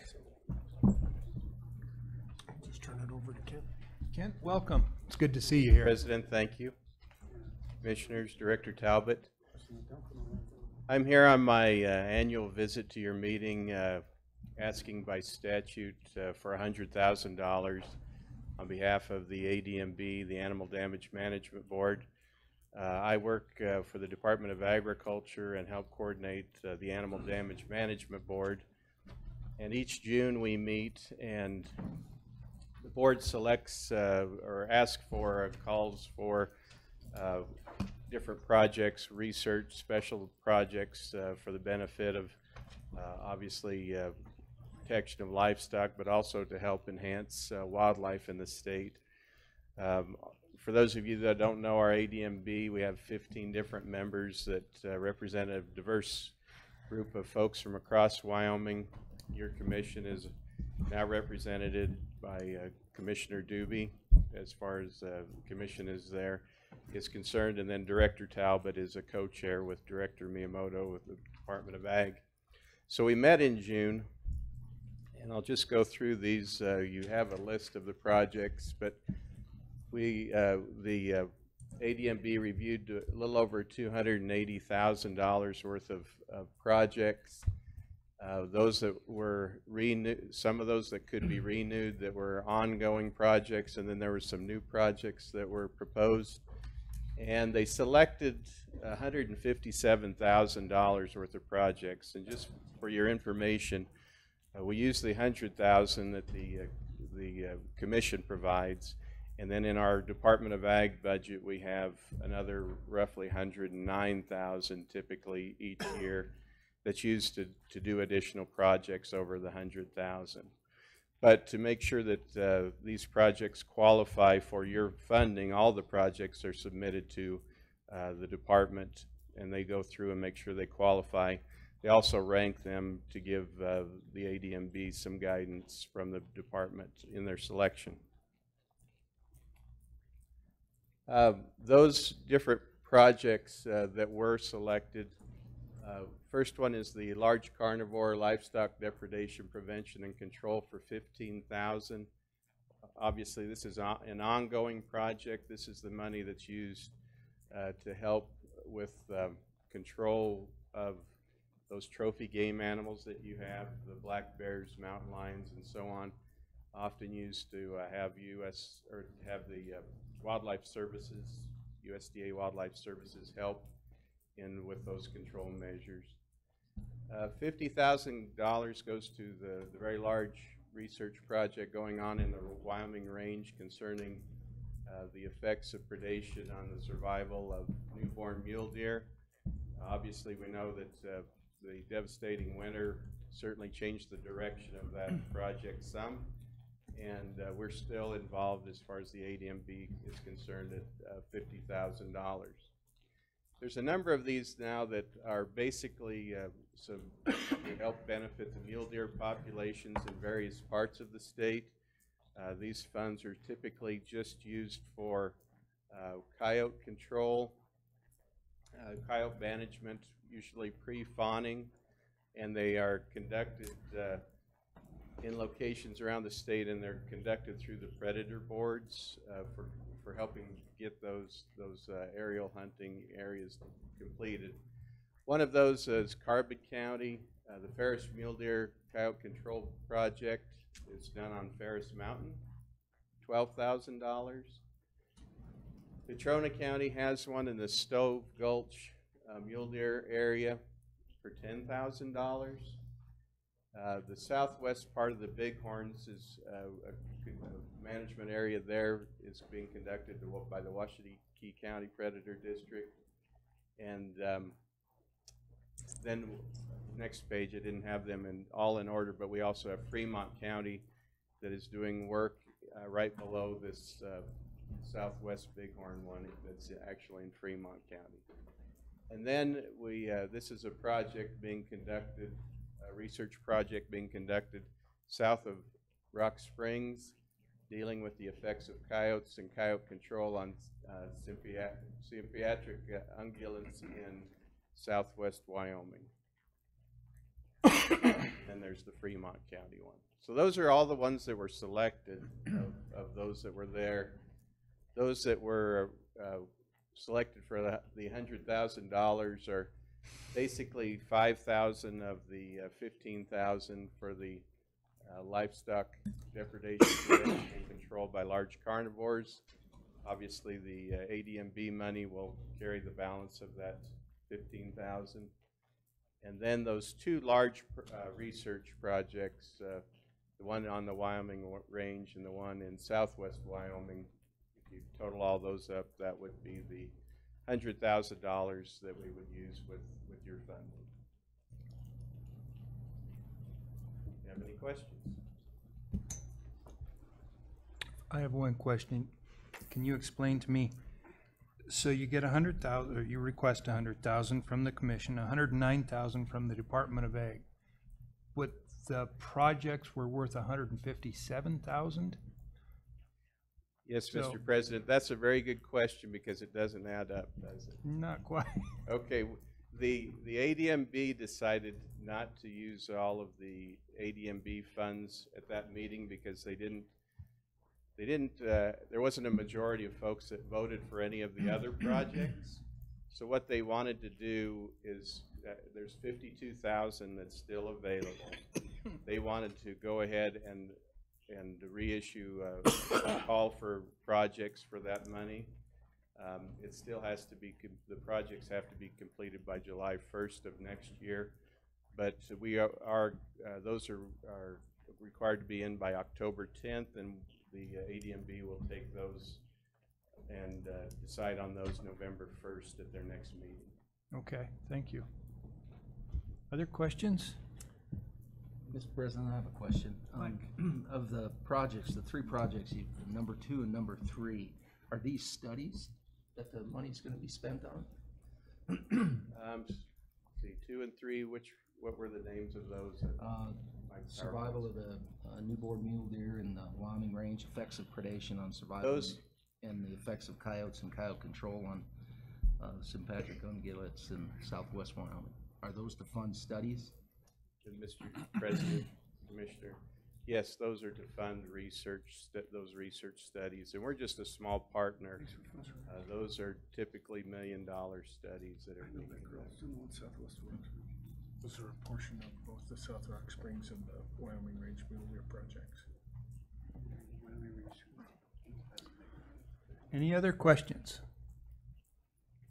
If not, we would entertain a motion. Come on, guys, you're killing me. So moved. Okay. Second. Okay, so the motion, make sure I'm right, Galen, is to go ahead and award the $100,000. Yes. Okay, and seconded by Commissioner Anselmi. Any other discussion?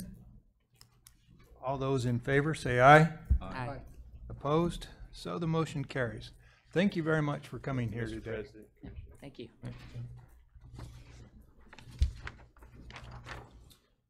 Mr. President, Director Talbot, members of the commission, I've got about a 5-minute update. I know there's been a couple members that have been interested in this new and emerging technologies work, and I just wanted to kind of let the commission know where we're at with that and what we've been, kind of what the products of that may be, so the commission's tracking the department's effort on this right now. So, Mr. Nesbitt, this is an important discussion too, so take all the time you need. okay, I know you're interested. What we've done is over the years we've had several times when these kind of things have come up. So many of you may remember there was a period of time when there was a way that you could go onto the internet and you could literally hunt an animal in Texas from using a camera that was mounted on some kind of a remote controlled vehicle that would drive around high fence operations in Texas, and you could literally with your computer you could shoot an animal. And that's an example of technology from the past that has been addressed by the legislature and the commission, and that is now illegal to engage in from the state of Wyoming. Well, we've had 2 or 3 that of those efforts that I can remember in my career where we put together an internal team to look at all the stuff that's out there and make determinations on whether we need to be recommending new regulations or even new statutes. And I think we've come back to that point again, because just even in the last 2 to 3 years, we've had a continuing evolution of more and more of these new technologies. So just as a couple of examples of some of those that I know members of both the legislature and this commission are interested in, there's this new thing called the Raven crossbow, and it's certainly garnered some attention. But the Raven crossbow, which would be legal under our regulations and statutes to use during a special archery season, will shoot 3-inch groups at 100 yards, and it's a crossbow. Shoots a normal crossbow bolt. I was going to try to show you some video of it, but the internet connection is so slow that I think it'd take us a while to get through it. But you can go on YouTube or you can Google that, and you can watch that Raven crossbow shoot. It even has a hand crank, a unique kind of a hand crank system to where you don't have to pull the string back. It cranks the string back into position to fire, and then you can also let the pressure off. Normally people would either dry fire or have to hold the string and pull the trigger and let it go forward. This new Raven crossbow allows you to crank the release back so that the pressure is off of the arms.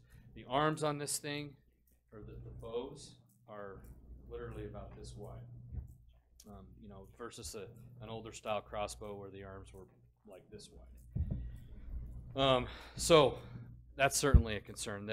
Many of you have probably seen the range compensating scopes and the new firearms that'll literally, a person can say, pull their rangefinder up and say that's 1,200 yards, dial it into their range compensating scope and pull the trigger, hold dead on and pull the trigger and kill something at 1,200 yards. The commission's actually taken action on drones, but drones are another continually evolving technology that people are using in a lot of new ways, some in very, very good constructive ways, and some I think are really, in a lot of people's views anyway, are skirting on the edge of fair chase and what's considered ethical practices. Trail cams have become not as much of an issue in our state as they have in other states, but I know that the state of Idaho is put into place, or is at least in the process of discussing a new and very comprehensive regulation on the use of trail cams. There are people that are literally getting into arguments and altercations over who gets to put their trail camera on this particular water hole on public land. There are trail cameras that will record. If you set them up right and you put them in the right place, they'll actually do things in real time. And so you can get a notification on your smartphone that a critter just passed in front of your still camera, and you can look and go, oh, well, there's a lion, and run right out there, and then you've got a fresh lion track.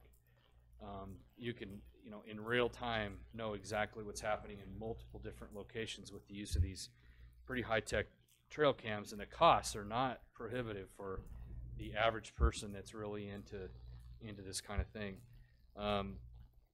So anyway, with the interest that we're hearing again, we've put together an internal group.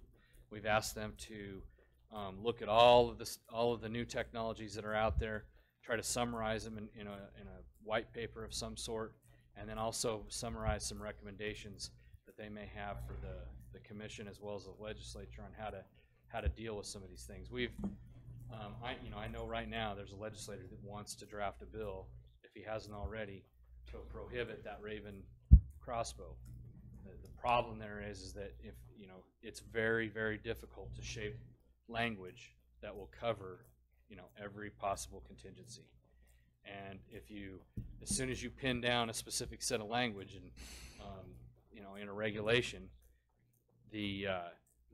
those manufacturers have ways to work around that and just create the next new technology. And so in an effort to try to keep ahead of that a little bit, in an effort to try to find some creative solutions from people who actually work with this stuff in the field, we've put together this group, and we've given them a December timeline because we want to have some kind of initial thoughts from them before the legislative session. And with that, that's pretty much where we're at. I'll report back to you probably at the January commission meeting on what we find, and if we do have some regulations that we're going to recommend, we'll move them through the normal APA process for your consideration. And we would, with this committee's timeline, we would be able to work something in to where it would be effective for the 2018 fall hunting season anyway. Questions? I've got a hard one for you. Is the committee looking at crossbows in general? Mr. President, based on what on the question that you just asked, I guess they are now. If that's the desire of the commission, that's one of the reasons we wanted to ask you about this today or present this, is that if you do have things that specifically you want them to look at, we will certainly provide them that charge. And they certainly can look at crossbows. Very few states allow allow folks to use crossbows unless they have a certificate of disability from a physician. Am I correct? You are correct. Part of their analysis too, and now it will include crossbows. Probably would have anyway, because they were going to look at the Raven and all the specifications that go along with the Raven, but it'll include information from what other states allow, specifically other western states that have similar wildlife resources that as we do. I know that's going to be a touchy situation, but personally I would love to see crossbows looked at. I think if we do that, we're gonna have to look at everything that shoots long range. Rifles, crossbows, vertical bows. I mean, people are shooting vertical bows now to 100, 120 yards consistently. I mean, it's a can of worms. Shooting black powder rifles at 1,100 yards. 1,100 yards, One question I have, Brian, I know this Raven crossbow might be fairly new. I guess it is new. But the long range rifles have been out for quite a few years. They have. Have we noticed any real difference in success rates as far as harvest rates since those long range rifles have been out? Yeah, I don't believe so. Now we have seen, specific to rifles, I don't believe so. We've seen a lot more interest in it. Long range shooting is something that our field people encounter on a much, much more regular basis now than they did. I will tell you though that over several decades, archery success has definitely increased. I can't say that that's directly correlated with crossbows or just more of a wildlife resource or better archers. I don't know what it is, but are there more archers? There are definitely more archers. Yes. And the other thing, the commission, we are in that respect too. Wyoming's always made it a high priority and a value, placed a lot of value in opportunity, and so we're one of the few states where you can, with one license, hunt archery and then hunt rifle on the same license. With only having to, if you want to hunt the special archery season, buy one fairly cost-efficient license, one extra license. I would just think that until we see a huge increase in harvest numbers going up, man, I think we ought to be really careful with this. It's going to be a touchy one. It is. Do you see that there's more wounded game now with all the long range stuff? We really don't. No. So Brian, are you good with the long range stuff? I mean, this is kind of off the razor crossbow, but is the department comfortable with that? You know, certainly from a wildlife management, a biological perspective, you know, a dead deer is a dead deer regardless of how it was harvested. From a fair chase and ethical standpoint, I really think that that is a question for our constituents. You know, that they have some responsibility and culpability in deciding what's fair chase and what's not. You know, I do think that when you're talking about shooting something at over 1,000 yards, you're crossing into some gray area when it comes to ethics. Agreed. And I agree with you. I'm not a huge proponent of anything long range. I mean, the whole sport of bow hunting is the idea is to get close. Exactly. You know, but it is America. But it's also called fair chase. Understand. So where do you draw the line with that? I think. Understand. It's interesting too when you really start talking about, and this is kind of this is difficult because we're talking about people's values, but you know, in Wyoming, you know, we still continue to require a plug shotgun if you're going to hunt pheasants. And so, you know, that was an ethical decision. That's an ethical decision that continues to persist. You know, in Wyoming, it's not an illegal, and really most folks, you know, that I hear from don't have an issue with using hounds to hunt lions. However, we don't allow the same thing for bears, and there are people that are very concerned about using hounds to hunt bears. And you go to another state, and that's not an issue. You know, you go to another state, people don't have an issue with so-called party hunting, and in our state, our publics have spoken, you know, loudly that they do not believe that's ethical. Well, good luck there. Yeah.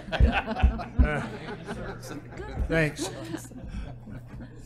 Okay. Mr. President, Yes, Pat. can we call this committee the Mark and Selmy Task Force on Technology Committee? Let's see, what's the acronym then? I don't know, but he loves task forces so much, I think we should assign him to this. No comment. Okay. That brings us to our last agenda item of the day, one I always enjoy. Mike, welcome. Mr. President, Commissioners, Director Talbot, good afternoon. I appreciate the opportunity to present this case to you. I think you'll find it interesting. From a personal note, it was one of the funner cases that I've ever worked. Certainly not the biggest case, but it was a lot of fun. So with that, we'll... Hunting in the Sticks is a television program that was on the Outdoor Channel. It's not there anymore. And I should probably say that I believe that there's been a lot more programs that have popped up on these outdoor channels. I mean, a whole lot of brand new ones, new guys trying to get into the business. And consequently, we have noticed that we're seeing more violations from some of these television programs coming to Wyoming. It's typically not the old long-term shows that you're probably familiar with. You know, the Jim Shockeys, you know, those kind of people. We haven't seen any kind of trouble out of that. But these ones that are trying to break into the industry, and these guys admitted that they were pressured by the need to get a successful hunt on film. Okay, so that was their motivation. This program aired in July of 2015, and it was actually seen by Green River Aquatic Habitat biologist Kevin Spence. He saw it. He thought that there was something wrong with it. And so he notified our investigator in Green River, and who notified me.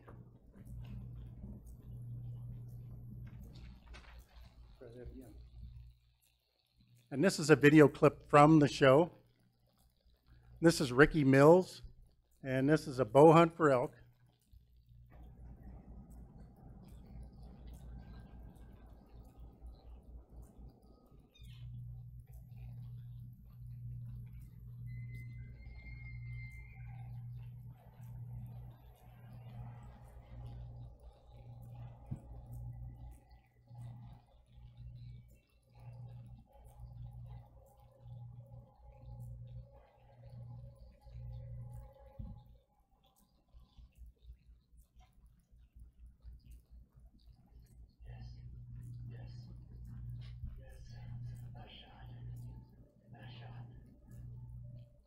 These guys are out of Kentucky, by the way.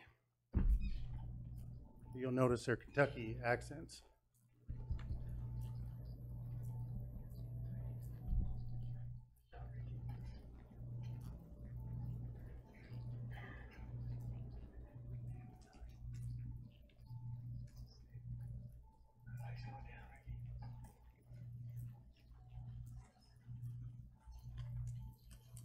And this is his partner, Jimmy Duncan.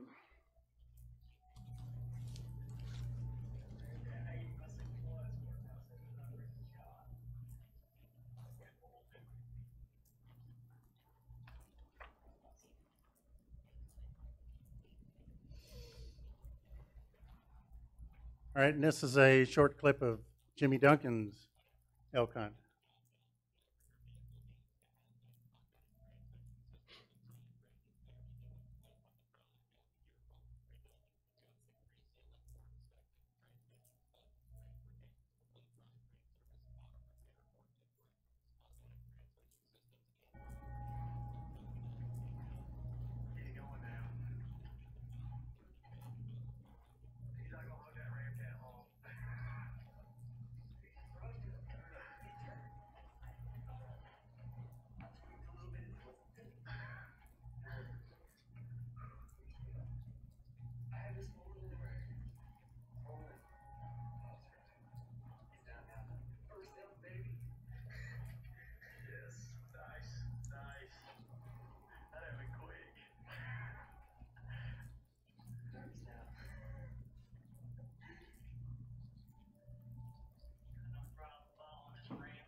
A ramcat is a type of broadhead that they were sponsored by for this show, one of their sponsors.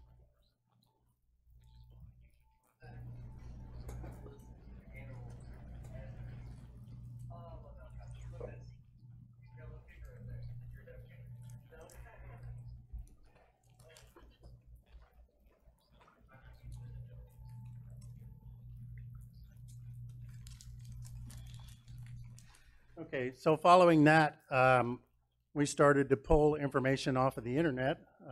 Thank God for the internet and things like that. These guys had a website for their show. They also had Facebook accounts. We captured the episode video also. We pulled their license history, of course.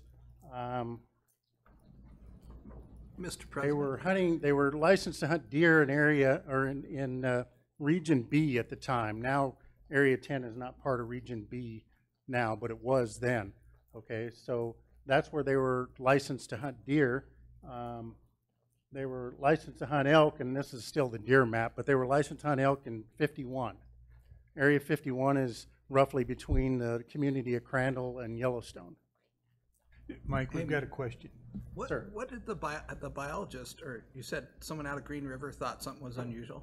Yeah, these guys claimed part of their video was that they put their feet up on the dash and they said now, first they were deer hunting, and they were obviously deer hunting in Area 10, and then they put their feet on their dash and said they had a 7-hour drive to get to their elk hunt in western Wyoming. Well, you saw the video of the 2 elk kills. It was pretty apparent to him that that wasn't western Wyoming.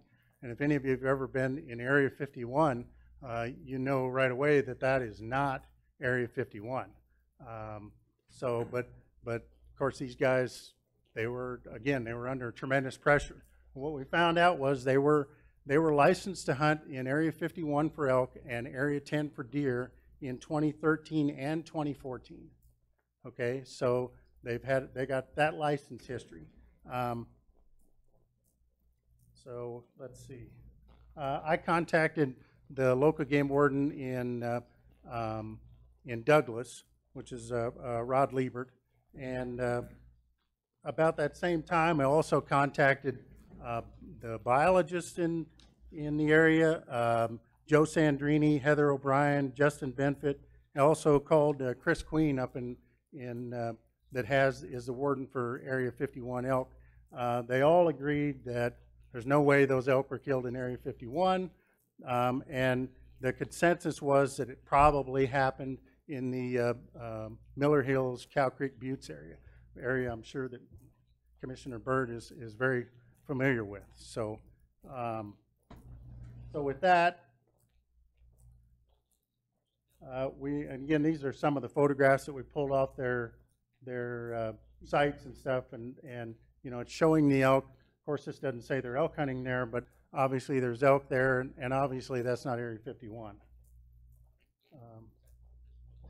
Again, just some more pictures. They had this photograph on their site also, which we thought we could find that based on the horizon and everything out of that. And here again, this is this Ramcat broadhead that they're selling, and that's why they took that photograph.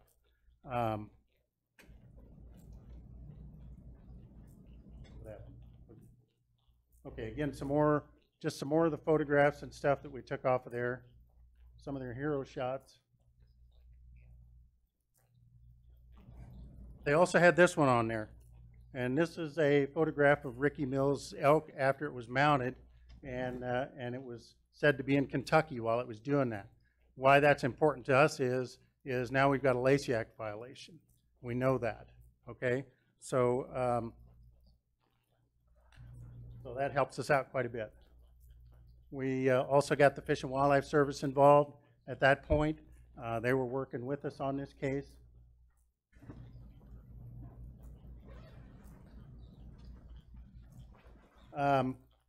Rod Liebert and I figured that we could hopefully find this kill site. And the reason the other individual's face is blotted out, he was a cameraman, but he's a 17-year-old brother of Jimmy Duncan. So we blocked him out. But we were hoping to find that rock right there. Okay, but this is a pretty small photograph. I mean, there's not a whole lot else in there other than that rock right there. But we were hopeful that we could find that. In the meantime, I had a plan B in mind, which was to make the case based on the vegetation in the area. And the reason is, and this is a lousy photograph, I apologize for that, but if you see all this red, that is ponderosa pine. And then you go over here to Area 51, and there's no such thing as a ponderosa pine in Area 51. So we were going to use that as a backup plan.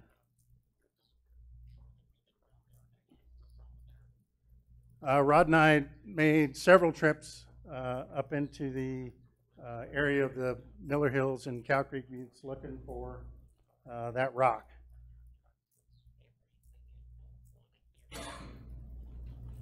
And I have to say that if any of you know Rod Liebert, there's no give up in Rod Liebert.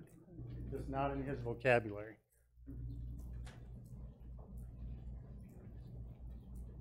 So back to this photograph. We finally found that spot. And you can, I should have pointed out on the other one, but this tree here, of course the skyline there, and that rock and that tree are evident in both of these. But it doesn't show a dead elk, okay? So we know that they were right there at one point, but that's not a photograph that's gonna make it for us in court. But we know we're in the right area. We found lots of these rocks, unfortunately. Lots and lots of those rocks, but we couldn't find the rock.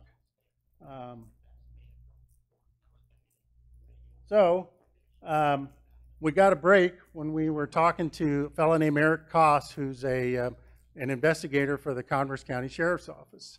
And he thought that country looked like property that he hunts on a landowner named John Reilly.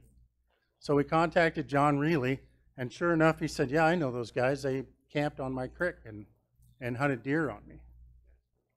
So out we went, and within about 2 hours, and if you'll look at that rock, this rock right here, and those three trees for the next photograph, we found the spot where Ricky Mills shot his elk from. That was the first thing that we found.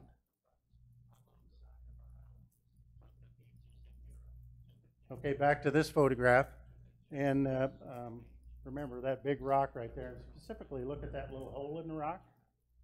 And remember that this was, and also this tree back here, dead tree. But this is a year and a half later now. But that's the spot. From there, we found the actual carcass. So a year and a half later, we found where they drug this carcass. They got it into kind of a low spot here and also behind this rock. And the reason they did that was because, if you look at this, okay, here's where he took the video from. There's that rock. Here's where the elk actually died. There's the rock that's standing up, and there's even the tree.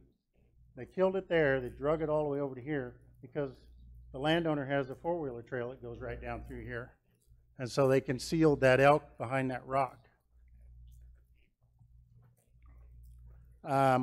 The evidence that we found on that carcass, even a year and a half later, we found knife marks on the top side where they removed meat from the top side of the elk. On the other side of the elk, there was sinew and meat hanging down, no knife marks. They basically took meat off of one side of the elk, took the head, left the rest. So they wasted part of that elk in our estimation. So, armed with all of that, we went to Kentucky with 2 federal search warrants for Ricky's residence and Jimmy's residence.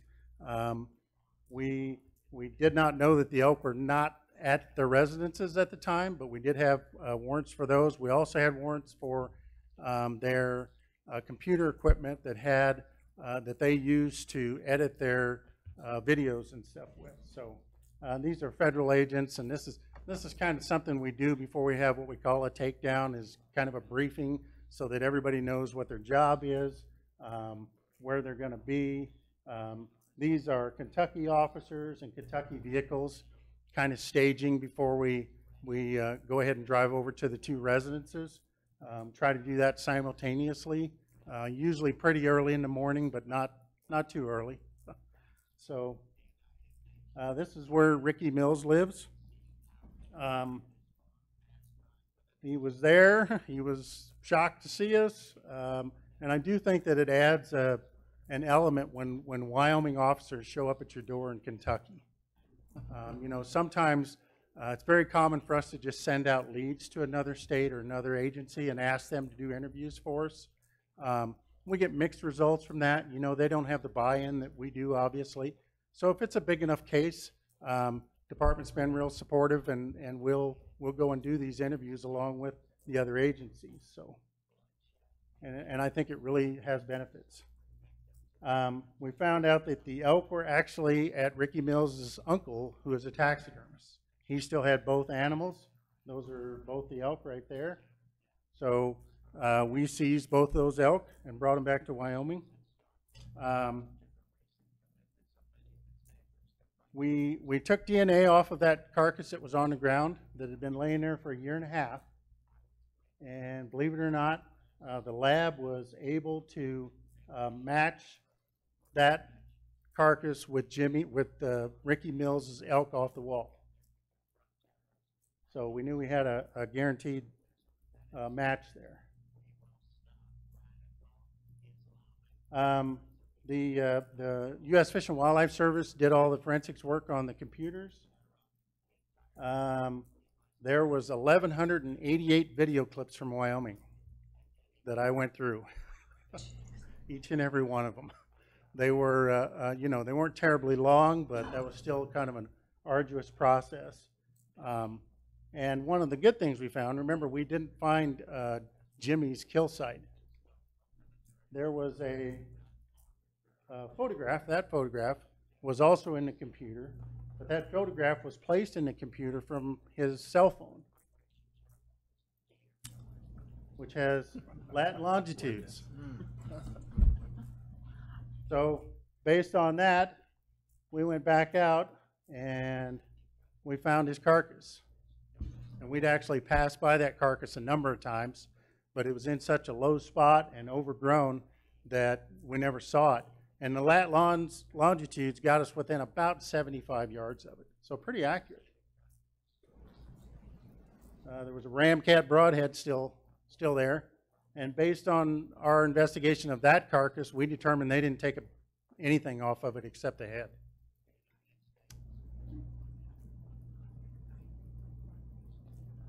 Again, there's the photograph. If you kind of look at the trees up here, and to some extent even the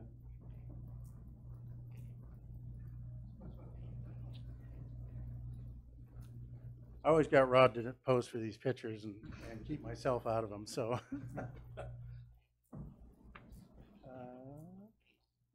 So violations. There was a lot of videos that they actually did hunt in Area 51, both of those years, but I think they discovered just how hard of a hunt that is. And then they would go back to the Reilly property, and in 2013, well, let me explain this one first, I guess. They were kind of living off of squirrels and rabbits up there in Area 51, so, and they didn't have a license for those either.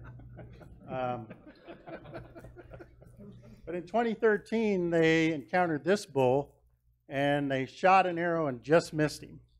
So they attempted to take an elk in 2013 as well. They just couldn't get it done.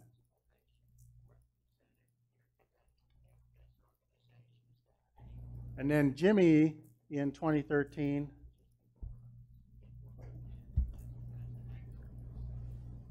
that didn't play, but he shot that antelope with no license at all. So, so he was obviously charged with that as well. So, so Ricky was charged with a 10TD count, and Jimmy was charged as an accessory in that. I mean, obviously they were very close and complete. We did not charge the juvenile. So Jimmy was charged with 102D on his elk, and then Ricky was charged an accessory on that as well. They were both charged with waste. Jimmy was also charged with the antelope, of course, and the county attorney wanted us to even throw in the small game violations. You know, he said, charge them with everything we've got probable cause with, and he said, we're probably going to end up dealing on it anyway. So that was his call. So we did that. The prosecution, state versus federal, these guys didn't hire a guide. They didn't, so there was no sale of those animals. And there has to be, for a felony Lacey Act count, there has to be a sale is one of the elements, and it has to be a value over $350. Well, we didn't have that. So it would have been just a misdemeanor Lacey Act charge. And so we decided to go through state court with this, so we went through Converse County.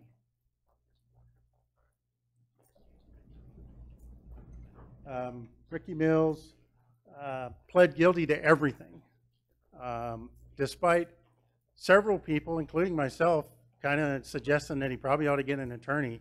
They wouldn't have anything to do with it. They pled guilty to every single count. So 15 years suspension, that's pretty hefty. $13,700 in fine and restitution. And Jimmy pretty similar, but he had the added antelope, so it cost him a little more.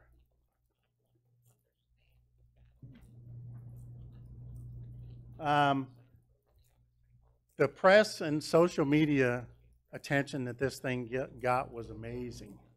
I have to venture a guess that this was one of the most highly publicized Wyoming game and fish events ever. I mean, it was coast to coast. These guys were crucified on the internet. They immediately lost their hunting show, their sponsors, all of that. Douglas Budget did a couple articles on Rodney, which was fine with me. So, people were kind of interested in the whole story. So, but it got huge attention. I mean, just massive media attention. So, and those are the people to thank. That's a pretty fun case. I'd entertain any questions. Questions for Mike?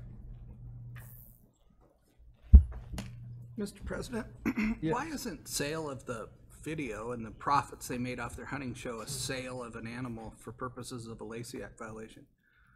Mr. President and Commissioner Crank, I asked that very question, and there was a lot of discussion about that, but they just wouldn't make that leap that that was the sale of the animal.